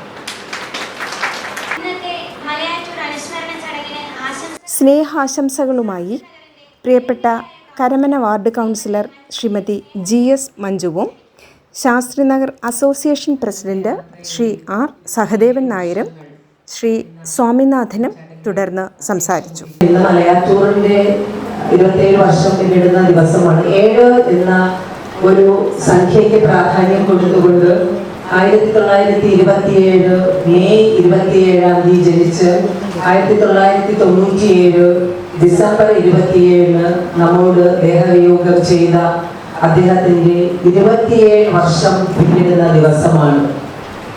അദ്ദേഹത്തിന്റെ കഥയെക്കുറിച്ച് പെരുമ്പടവ് ശ്രീധരൻ മാഷും ദത്തൻ സാറും ഒക്കെ പറഞ്ഞത്, രാത്രി ഇവിടെ പണ്ട് ഇപ്പൊ കാണുന്ന ശാസ്ത്രീ നഗർ അല്ല, ആ ശാസ്ത്രീ നഗറിനപ്പുറം ഒരു ഇരുണ്ട് കിടക്കുന്ന ഒരു സ്ഥലത്ത് മലയാറ്റൂറിന്റെ വീട്ടിലേക്ക് പെരുമ്പടവൻ സാറിനെ രാത്രി 1 മണിക്കൊക്കെ വിളിച്ചിട്ട് വരാൻ പറയും. ചെല്ലില്ലെങ്കിൽ ദേഷ്യപ്പെടും, പിണങ്ങിയിരിക്കും. അതുപോലെ തന്നെ ദത്തൻ സാറിനെ വിളിച്ചു വരുത്തിയിട്ട് ബസ്സില്ല, ഓട്ടോറിക്ഷ ഇല്ലാത്ത സമയത്ത് ഈ കാടിനിടയിൽ കൂടി നടന്നു പോകുന്നതും പിന്നെയും തിരിച്ചു വിളിക്കും, പോകുന്ന വഴിയിൽ വീണ്ടും തിരിച്ച് ആളിനെ പറഞ്ഞു വിട്ട് വിളിക്കുന്ന ഒരു മലയാറ്റൂർ ദത്തൻ സാർ പെരുമ്പട സാറിലേക്ക് ഒരു ബന്ധം എനിക്കൊരു പക്ഷെ കാണാൻ പോലും കഴിഞ്ഞിട്ടില്ല. ഇന്ന് മലയാറ്റൂർ ഫൗണ്ടേഷൻ ഇങ്ങനെയൊക്കെ ആഘോഷിക്കുന്ന സമയത്ത് വായനകൾക്കും എഴുത്തുകൾക്കും ഒക്കെ പ്രാധാന്യം ഇനി വരുന്ന നാളുകളില് കുട്ടികൾക്ക് മനസ്സിലാക്കി കൊടുക്കത്തക്ക രീതിയിലുള്ള എന്തെങ്കിലുമൊക്കെ സംവിധാനങ്ങളിൽ നിങ്ങളും കൂടി തന്നെ ഉണ്ടാകണം എന്നാണ് എനിക്ക് ആശംസിക്കാനുള്ളത്. ഒരു വ്യക്തി എന്ന നിലയിൽ ആ 70 വർഷം എത്രത്തോളം ഭംഗി ഒരു വ്യക്തിക്ക് ഈ ഭൂമിയിൽ ജനിച്ചാൽ എന്തൊക്കെ ആകാം എന്നുള്ളത് ആ 70 വർഷം കൊണ്ട് അദ്ദേഹം ഈ ഭൂമിയിൽ ജീവിച്ചു കാണിച്ചു തന്ന ഒരു വ്യക്തിയായിട്ടാണ് എൻ്റെ മനസ്സിൽ മലയാറ്റൂർ എന്ന ഒരു ചിത്രം രൂപപ്പെടുന്നത്. അതിവിടെ വരുന്ന ഫൗണ്ടേഷന്റെ സംഘാടകരിൽ നിന്നും അതിഥികളിൽ നിന്നും ഒക്കെ കിട്ടിയതിൽ നിന്നും അതിൽ കൂടി എനിക്ക് ശ്രീകുമാറായിട്ടൻ, എൻ്റെ സെക്രട്ടറി ആയിട്ടുള്ള ശ്രീകുമാറായിട്ടൻ കുറെ കാര്യങ്ങൾ, അപ്പോ ഇവരിൽ നിന്നും ഒക്കെ കിട്ടിയത് ഒരു ഭയങ്കര അനുഭവമാണ്. ഒരു പൊതുപ്രവർത്തനത്തിൽ നിന്നും എനിക്ക് കിട്ടിയ വളരെ ഭംഗിയുള്ള, നമുക്ക് ഇനിയും ജീവിക്കുവാൻ കൊതി തോന്നുന്ന ആൾക്കാരെ ഒക്കെ കൂട്ടിച്ചേർക്കുവാനും സന്തോഷവും സ്നേഹവും ഒക്കെ കൊടുക്കുവാനും ഒക്കെ തോന്നുന്ന അനുഭവങ്ങൾ പൊളിറ്റിക്കൽ കിട്ടില്ല. ഇങ്ങനെയുള്ള ഫൗണ്ടേഷനുകളിൽ നിന്നുമാണ് എനിക്ക് കിട്ടുന്നത്. ഇനി ഫ്യൂച്ചറിലേക്ക് കുട്ടികൾക്ക് വേണ്ടിയും നമ്മൾ ഇതിൻ്റെയൊക്കെ ബാക്കിപത്രങ്ങളായി നമുക്ക് മുന്നോട്ട് നല്ല രീതിയിൽ കുട്ടികളെ വാർത്തെടുക്കുവാൻ ഈ സാഹിത്യത്തിനും ചിത്രകലയ്ക്കും ഒക്കെ കഴിയുകയുള്ളൂ. അതിന് പ്രോത്സാഹനം കൊടുക്കണം എന്ന് മാത്രം ആശംസിച്ചുകൊണ്ട് നിങ്ങളുടെയൊക്കെ വാക്കുകൾക്ക് മുന്നിൽ സാദര നമസ്കാരം ചെയ്തുകൊണ്ട് ഞാൻ എൻ്റെ വാക്കുകൾ നിർത്തുന്നു. നന്ദി, നമസ്കാരം. മലയാറ്റൂർ അനുസ്മരണ ചടങ്ങിന് ആശംസകൾ അർപ്പിക്കാൻ ശാസ്ത്രിനഗർ അസോസിയേഷൻ പ്രസിഡന്റ് സഹദേവൻ സാറിനെ സ്നേഹപൂർവ്വം ക്ഷണിക്കുന്നു. മലയാറ്റൂർ സാറ് ഈ നഗരത്ത് താമസിക്കുകയും നമ്മുടെ അസോസിയേഷന്റെ പ്രധാനിക്കുകയും ഒരു രക്ഷാധികാരിയായിരിക്കുകയും ചെയ്യുന്നു. തൊട്ടു മുമ്പ് അദ്ദേഹം നമ്മുടെ രക്ഷാധികാരിയായിരുന്നു. എനിക്ക് സാറിന് ഒരു 5 വർഷത്തെ പരിചയമേ ഉള്ളൂ. ഞാൻ 92 ശാസ്ത്ര സൗത്തിൽ താഴെഭാഗത്ത് സൗത്തിൽ താമസമാകുമ്പോൾ മലയാറ്റൂർ സാറും സർദാഗോപാൽ സാറും അടുത്തടുത്ത വീടുകളിലുള്ള അപ്പുറത്ത് താമസമുണ്ടായിരുന്നു. അങ്ങനെ സാറിന് അവരുടെ വീട്ടിൽ വെച്ച് അതുവഴി പോകുമ്പോൾ ആണ് അടുത്ത കൂടുതൽ അങ്ങനെ പരിചയപ്പെട്ട് സംസാരിച്ചിട്ടൊന്നുമില്ല. വീട്ടിൽ വെച്ച് കാണും, വിഷ് ചെയ്യും. പിന്നെ നമ്മുടെ ഈ അസോസിയേഷൻ്റെ പരിപാടികളൊക്കെ വരുമ്പോഴും വിഷ് ചെയ്ത് പോകുന്നതാണ്. അദ്ദേഹത്തിൻ്റെ ഓർമ്മയ്ക്ക് വേണ്ടി നമ്മൾ ഈ അസോസിയേഷൻ നമ്മുടെ സൗത്തിൽ തന്നെ ഒരു 55 സെൻറ്റ് സ്ഥലം, ഒരു പുറമ്പോക്ക് സ്ഥലം ഇപ്പോഴത് കിടക്കുകയാണ് അവിടെ. അവിടെ ഒരു മലയാറ്റൂരിലെ സ്മാരകത്തിനൊരു പാർക്ക് നിർമ്മിക്കാൻ വേണ്ടി അസോസിയേഷൻ നമ്മൾ 3-4 പ്രാവശ്യം അതിനു വേണ്ടിയുള്ള നിവേദനം കൊടുത്തു. കളക്ടർക്ക് കൊടുത്തു, സാംസ്കാരിക വകുപ്പ് മിനിസ്റ്റർക്ക് കൊടുത്തു, പിന്നെ കോർപ്പറേഷനിൽ കൊടുത്തു. മലയാറ്റൂർ സ്മാരക പാർക്ക് നിർമ്മിക്കാൻ വേണ്ടി ഒരു നിവേദനം കൊടുത്തു. ഒന്നും വിളിച്ചാൽ കണ്ടില്ല. മലയാറ്റൂർ അനുസ്മരണ ചടങ്ങിന് ആശംസകൾ അർപ്പിക്കാൻ bund workers association president Swaminathan സാറിനെ സ്നേഹപൂർവ്വം ക്ഷണിക്കുന്നു. മലയാറ്റൂർ സാറിൻ്റെ ഏറ്റവും അടുത്തൊരു ഫണ്ട് പോസ്റ്റ് ഉണ്ടായിരുന്ന ഒരു നായക് അദ്ദേഹം സെക്രട്ടറി ആയിരിക്കുമ്പോൾ കേരളത്തിൽ വ്യവസായം തുടങ്ങാനായിട്ടുള്ള വന്നു. ആ സംഭവത്തെക്കുറിച്ച് മലയാറ്റൂർ സാർ തന്നെ എഴുതിയിട്ടുള്ള ആർട്ടിക്കിളിൻ്റെ ചെറിയൊരു കാര്യം പറയാൻ ആഗ്രഹിക്കുന്നു. ഞാൻ ആക്ച്വലി പ്രതീക്ഷിക്കാതെ വന്നൊരു വ്യക്തിയാണ്. ഇവിടെ വന്ന് നിങ്ങളെല്ലാം സംസാരം ചെയ്യുന്നത് എനിക്ക് ആ സംഭവം എനിക്ക് ഓർമ്മ വന്നു. അല്ലെങ്കിൽ നിങ്ങളുടെ മുമ്പിൽ അവതരിപ്പിച്ചതുള്ളൂ. നമസ്കാരം. ഒരു കുടുംബസദസ്സായിരുന്നെങ്കിലും എല്ലാവർക്കും മലയാറ്റൂർ ഫൗണ്ടേഷൻ ഭരണസമിതി അംഗമായ ശ്രീ ജോൺ തോമസ് ഹൃദയം നിറഞ്ഞ സ്നേഹം അറിയിച്ചു. ആദ്യമായിട്ട് ചന്ദ്രമതി ടീച്ചർ, ഉദ്ഘാടകയായിട്ട് വന്ന ചന്ദ്രമതി ടീച്ചർ ഒരു പ്രാവശ്യം പോലും എന്നെ സംബന്ധിച്ചിടത്തോളം നേരിട്ട് പോയി വിളിക്കേണ്ട ആവശ്യമുണ്ടായിരുന്നു. അതായത് എല്ലാം ഫോണിൽ കൂടി ആദ്യത്തെ ധൈര്യവും തന്നെയും മലയാളത്തിൽ പ്രകടിപ്പിക്കുന്ന അപൂർവം എഴുത്തുകാരികളിൽ ഒരാളാണ് ഇന്ന് ശ്രീമതി ചന്ദ്രമതി എന്ന് പറയാതെ കാര്യമില്ല. ചന്ദ്രമതി ടീച്ചർ തൻ്റെതായ വാക്കുകൾ ഇവിടെ ഗ്രാമശ്രീ അതുപോലെ തന്നെ സാഹിത്യത്തിലെ മൊത്തത്തിലുള്ള ചില പ്രവണതകളെയും കുറിച്ചൊക്കെ നമ്മൾ മുന്നിൽ അവതരിപ്പിച്ചു. ടീച്ചർക്ക് ഈ ഫൗണ്ടേഷൻ്റെ പേരിലുള്ള നന്ദി ഞാൻ രേഖപ്പെടുത്തുന്നു.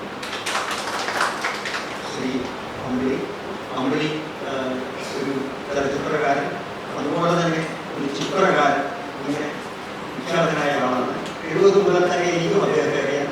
അദ്ദേഹം അഷ്ടപതി എന്ന് പറയുന്ന പെരുമാശ്രീധരൻ്റെ നോവൽ, അഷ്ടപതി എന്ന് പറയുന്ന മലയാളത്തിലെ ഒരു ദുരന്ത കഥയാണ്. 2 സമുദായങ്ങൾ തമ്മിലുള്ള ഒരു ബന്ധത്തിൽ നിന്നുണ്ടാകുന്ന ഒരു ദുരന്തം ചിത്രീകരിച്ച ആ നോവൽ. അതിനകത്ത് ഞാൻ സാറിനെ കണ്ടപ്പോൾ പറയുകയുണ്ടായി, ഈ പ്രത്യേകിച്ച് പഞ്ചവാദ്യത്തിലെ പിന്നിലെ എന്ന് പറയുന്ന ഉപകരണം നമുക്കിത് സിനിമ കഴിഞ്ഞാൽ അല്ലെങ്കിൽ നോവൽ വായിച്ചു കഴിഞ്ഞാലും ഈ പിന്നിലയുടെ താളം നമ്മുടെ മനസ്സിനെ ഉപയോഗിക്കുന്നതായിട്ട് എനിക്ക് അനുഭവപ്പെട്ടു. അതുപോലെ തന്നെ സ്വന്തം ഭാര്യ ഇങ്ങനെ സാറുമായിട്ടുള്ള അദ്ദേഹത്തിൻ്റെ ബന്ധം സാറിനെ കാണാൻ കൂടിയാണ് വന്നത്. ഈ തൃശ്ശൂർ പട്ടണത്തിലെ സബർബ് നിലയിൽപ്പെട്ട ചെറാപ്പിനി എന്ന് പറയുന്ന സ്ഥലത്ത് നിന്നാണ് ഇവിടെ എത്തിയിരുന്നു. ഈ ഗുരുക്കന്മാരോടുള്ള സ്നേഹം കൊണ്ട് പ്രത്യേകിച്ച് മലയാറ്റൂർ രാമകൃഷ്ണനെയും ശ്രീ പെരുമ്പടവം ശ്രീധരനെയും കണ്ട് സംസാരിച്ച് അവരുടെ പ്രത്യേകിച്ച് ഈ പെരുമ്പടവത്തിനെയും അദ്ദേഹം മധുസ്വാമിനെയും പോയി കണ്ടു എന്ന് പറയുന്നു. കാരണം റിലേഷൻഷിപ്പിൽ നിന്നായിരിക്കണം ആ കാഴ്ചയ്ക്ക് വേണ്ടി അവരുടെ അനുസ്മരണം മനസ്സിൽ സൂക്ഷിക്കാൻ വേണ്ടി കൂടിയായിരിക്കാം ഇവിടെ വന്നെത്തിയത്. അദ്ദേഹം ഇവിടെ വന്ന് വളരെ വിസ്തരിച്ച് നമുക്കറിയാത്ത പിന്നാമ്പുറ കഥകളും തൻ്റെ ജീവിതത്തിൽ എങ്ങനെയാണ് ഇവയൊക്കെ കൂട്ടിമുട്ടിയതും കണ്ടുമുട്ടിയതും എന്നുള്ള വളരെ മനോഹരമായി ചിത്രീകരിച്ചു. അദ്ദേഹത്തിന് ഈ ഫൗണ്ടേഷൻ്റെ പേരിലുള്ള നന്ദി. നമ്മുടെ കൗൺസിലർ ശ്രീമതി മഞ്ജു ക്ഷണിക്കപ്പെടുന്നത് ഒരു ഔപചാരികതയുടെ പേരിലാണ്. പക്ഷേ നമ്മൾ ശ്രദ്ധിക്കേണ്ട ഒരു കാര്യം, ഓരോ തവണ ഈ മീറ്റിങ്ങിന് വരുമ്പോഴും നടക്കുന്ന പ്രൊസീഡിങ്സ് എന്താണെന്നുള്ളത് വളരെ സാംസ്കാരിക സമ്മേളനമാണെന്നുള്ള ആ ഗരിമ നിലനിർത്തിക്കൊണ്ട് അതിൻ്റെ അന്തസ്സിന് ചേർന്ന തരത്തിൽ വളരെ ഭംഗിയായി ഓരോ തവണയും ആ പ്രസംഗം രക്ഷപ്പെടുന്നതും ആ പ്രസംഗത്തിൻ്റെ ഇത് കൂടുതൽ ആകർഷകയാവുന്നതും കായികയിലേക്കും മറ്റും തിരിയുന്നതും ഒക്കെ മനോഹരമായ രീതിയിൽ പ്രതിപാദിച്ചു. അത് ഇപ്രാവശ്യവും അതിന് ഒരു മുടക്കവും വന്നില്ല. ഓരോ തവണയും നമുക്ക് കൗൺസിലറുടെ സാന്നിധ്യം നമുക്ക് ഒരു നല്ല സാന്നിധ്യം തന്നെയാണ് എന്ന് പറയാതിരിക്കാൻ തരമില്ല.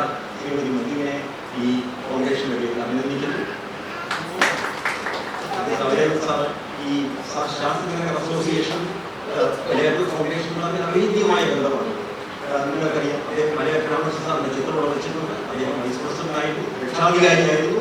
അത് സജീവമായി പ്രവർത്തിച്ച ഒരു മനുഷ്യനാണ് മലയാറ്റൂർ രാമകൃഷ്ണൻ. അല്ലാതെ വെറും പേര് മാത്രം വെച്ച് പ്രവർത്തിച്ച ആളല്ല.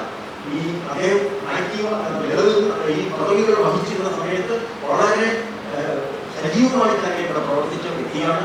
അദ്ദേഹത്തിന്റെ നാമധേയത്തിലുള്ള ഈ അസോസിയേഷനെ പ്രതിനിധീകരിച്ചാണ് സാറ് ഒരു ഔപചാരികതയുടെ പേരിലാണ് വന്നിരിക്കുന്നത്, ഇപ്പോഴത്തെ പ്രസിഡന്റ് ഉണ്ട്. അപ്പോൾ സാറ് വളരെ സജീവമായിട്ട് ജനകീയ പ്രശ്നങ്ങളിലൊക്കെ സജീവമായി ഇടപെടുകയും നിലപാടുകൾ സ്വീകരിക്കുകയും ശക്തമായി പ്രവർത്തിക്കുകയും, പ്രത്യേകിച്ച് അനാരോഗ്യം ഒക്കെ ഉണ്ട്. ഇത്രയും പ്രായമായ വ്യക്തി പക്ഷേ ഇത്രയും സജീവമായി നിലനിൽക്കുന്ന ഒരു വ്യക്തിയെ നമുക്ക് കാണാൻ പ്രയാസമാണ്. അദ്ദേഹം സ്കൂളിൽ ഇങ്ങനെ പ്രായം പോകുന്നതാണ്. അപ്പോൾ അദ്ദേഹം ഇവിടെ വന്നെത്തുകയും അദ്ദേഹത്തിന്റെ സാന്നിധ്യം വഹിക്കുകയും നമ്മളോട് വാക്കുകൾ പകരുകയും ചെയ്യുന്ന അദ്ദേഹത്തിന് മലയാറ്റൂർ ഫൗണ്ടേഷന്റെ പേരിലുള്ള നന്ദി രേഖപ്പെടുത്തുന്നു. പിന്നെ നമ്മുടെ പ്രിയ സുഹൃത്ത് റിവർ വോക്കേഴ്സ് ഫോറത്തിന്റെ പ്രസിഡന്റ്, അദ്ദേഹം ഇവിടെ വന്ന് പരാമർശിച്ച വാക്കുകൾ വ്യവസായവും മലയാറ്റൂർ ഫൗണ്ടേഷനുമായിട്ടുള്ള ബന്ധത്തെ സൂചിപ്പിക്കുന്നത് എങ്ങനെ അദ്ദേഹം വ്യത്യസ്തമായി പെരുമാറി എന്നുള്ളത് സംബന്ധിച്ചുള്ളത്. പിന്നെ അത് തീർച്ചയായിട്ടും നമുക്ക് ഭീകരമായി അദ്ദേഹത്തെ ഫൗണ്ടേഷനിലേക്ക് ഇവിടെ കോമ്പയർ ചെയ്ത ഇഷാരെ പ്രത്യേക നന്ദി രേഖപ്പെടുത്തുന്നു. തുടർന്ന് നമ്മുടെ അധ്യക്ഷൻ ശ്രീ മുസലിം, സെക്രട്ടറി ശ്രീ കുമാർ, ഇത് രണ്ടുപേരും ഔപചാരികതയുടെ പേരിലാണ്. എങ്കിലും ഞാൻ ഇവരെ രണ്ടുപേരും എന്ന് പറയുന്നത് ഈ നമ്മുടെ ഫൗണ്ടേഷൻ മലയാറ്റൂർ ഫൗണ്ടേഷന്റെ പ്രവർത്തനം ജനത്വമേയും വിജയത്തിലേക്കും ഓരോ തവണ കഴിയുമ്പോൾ അതിന് ഒരു മെച്ചപ്പെട്ട രീതിയിൽ മുന്നോട്ട് കൊണ്ടുപോകത്തക്ക രീതിയിൽ വ്യത്യസ്തമായി ഇതുമായി ബന്ധപ്പെട്ട ആൾക്കാരെ എത്തിക്കുന്നതും ഒക്കെ തന്നെ വളരെയധികം സജീവത നിലനിർത്തിക്കൊണ്ട് പ്രവർത്തിക്കുന്നത് ഈ രണ്ട് വ്യക്തികളെയും ഔപചാരികതയുടെ പേരിൽ ഞാൻ നന്ദി അറിയിക്കുന്നു. ഇത് ഈ സായം സന്ധ്യയിൽ മലയാളത്തിന് കേരളീയ മലയാള സാംസ്കാരിക രംഗത്തെ നൂറ്റാണ്ട് കാലം നിറഞ്ഞു തന്ന ഒരു വ്യക്തിത്വത്തിന്റെ ഓർമ്മ പുതുക്കാൻ വേണ്ടി ഇവിടെ ഒത്തുകൂടിയ ധാരാളം പേരോട് വന്നിരുന്നു. അവരെ എല്ലാവരെയും ഞാൻ അഭിനന്ദിക്കുകയാണ്. അവർക്ക് എല്ലാവർക്കും നന്ദി രേഖപ്പെടുത്തുകയാണ് ഈ ഫൗണ്ടേഷന്റെ പേരിൽ. നിങ്ങൾക്ക് ഏവർക്കും നന്ദി. അങ്ങനെ ആ സായാഹ്നം അനന്തയാത്രയുടെ മധുരിക്കുന്ന ഓർമ്മകളായി.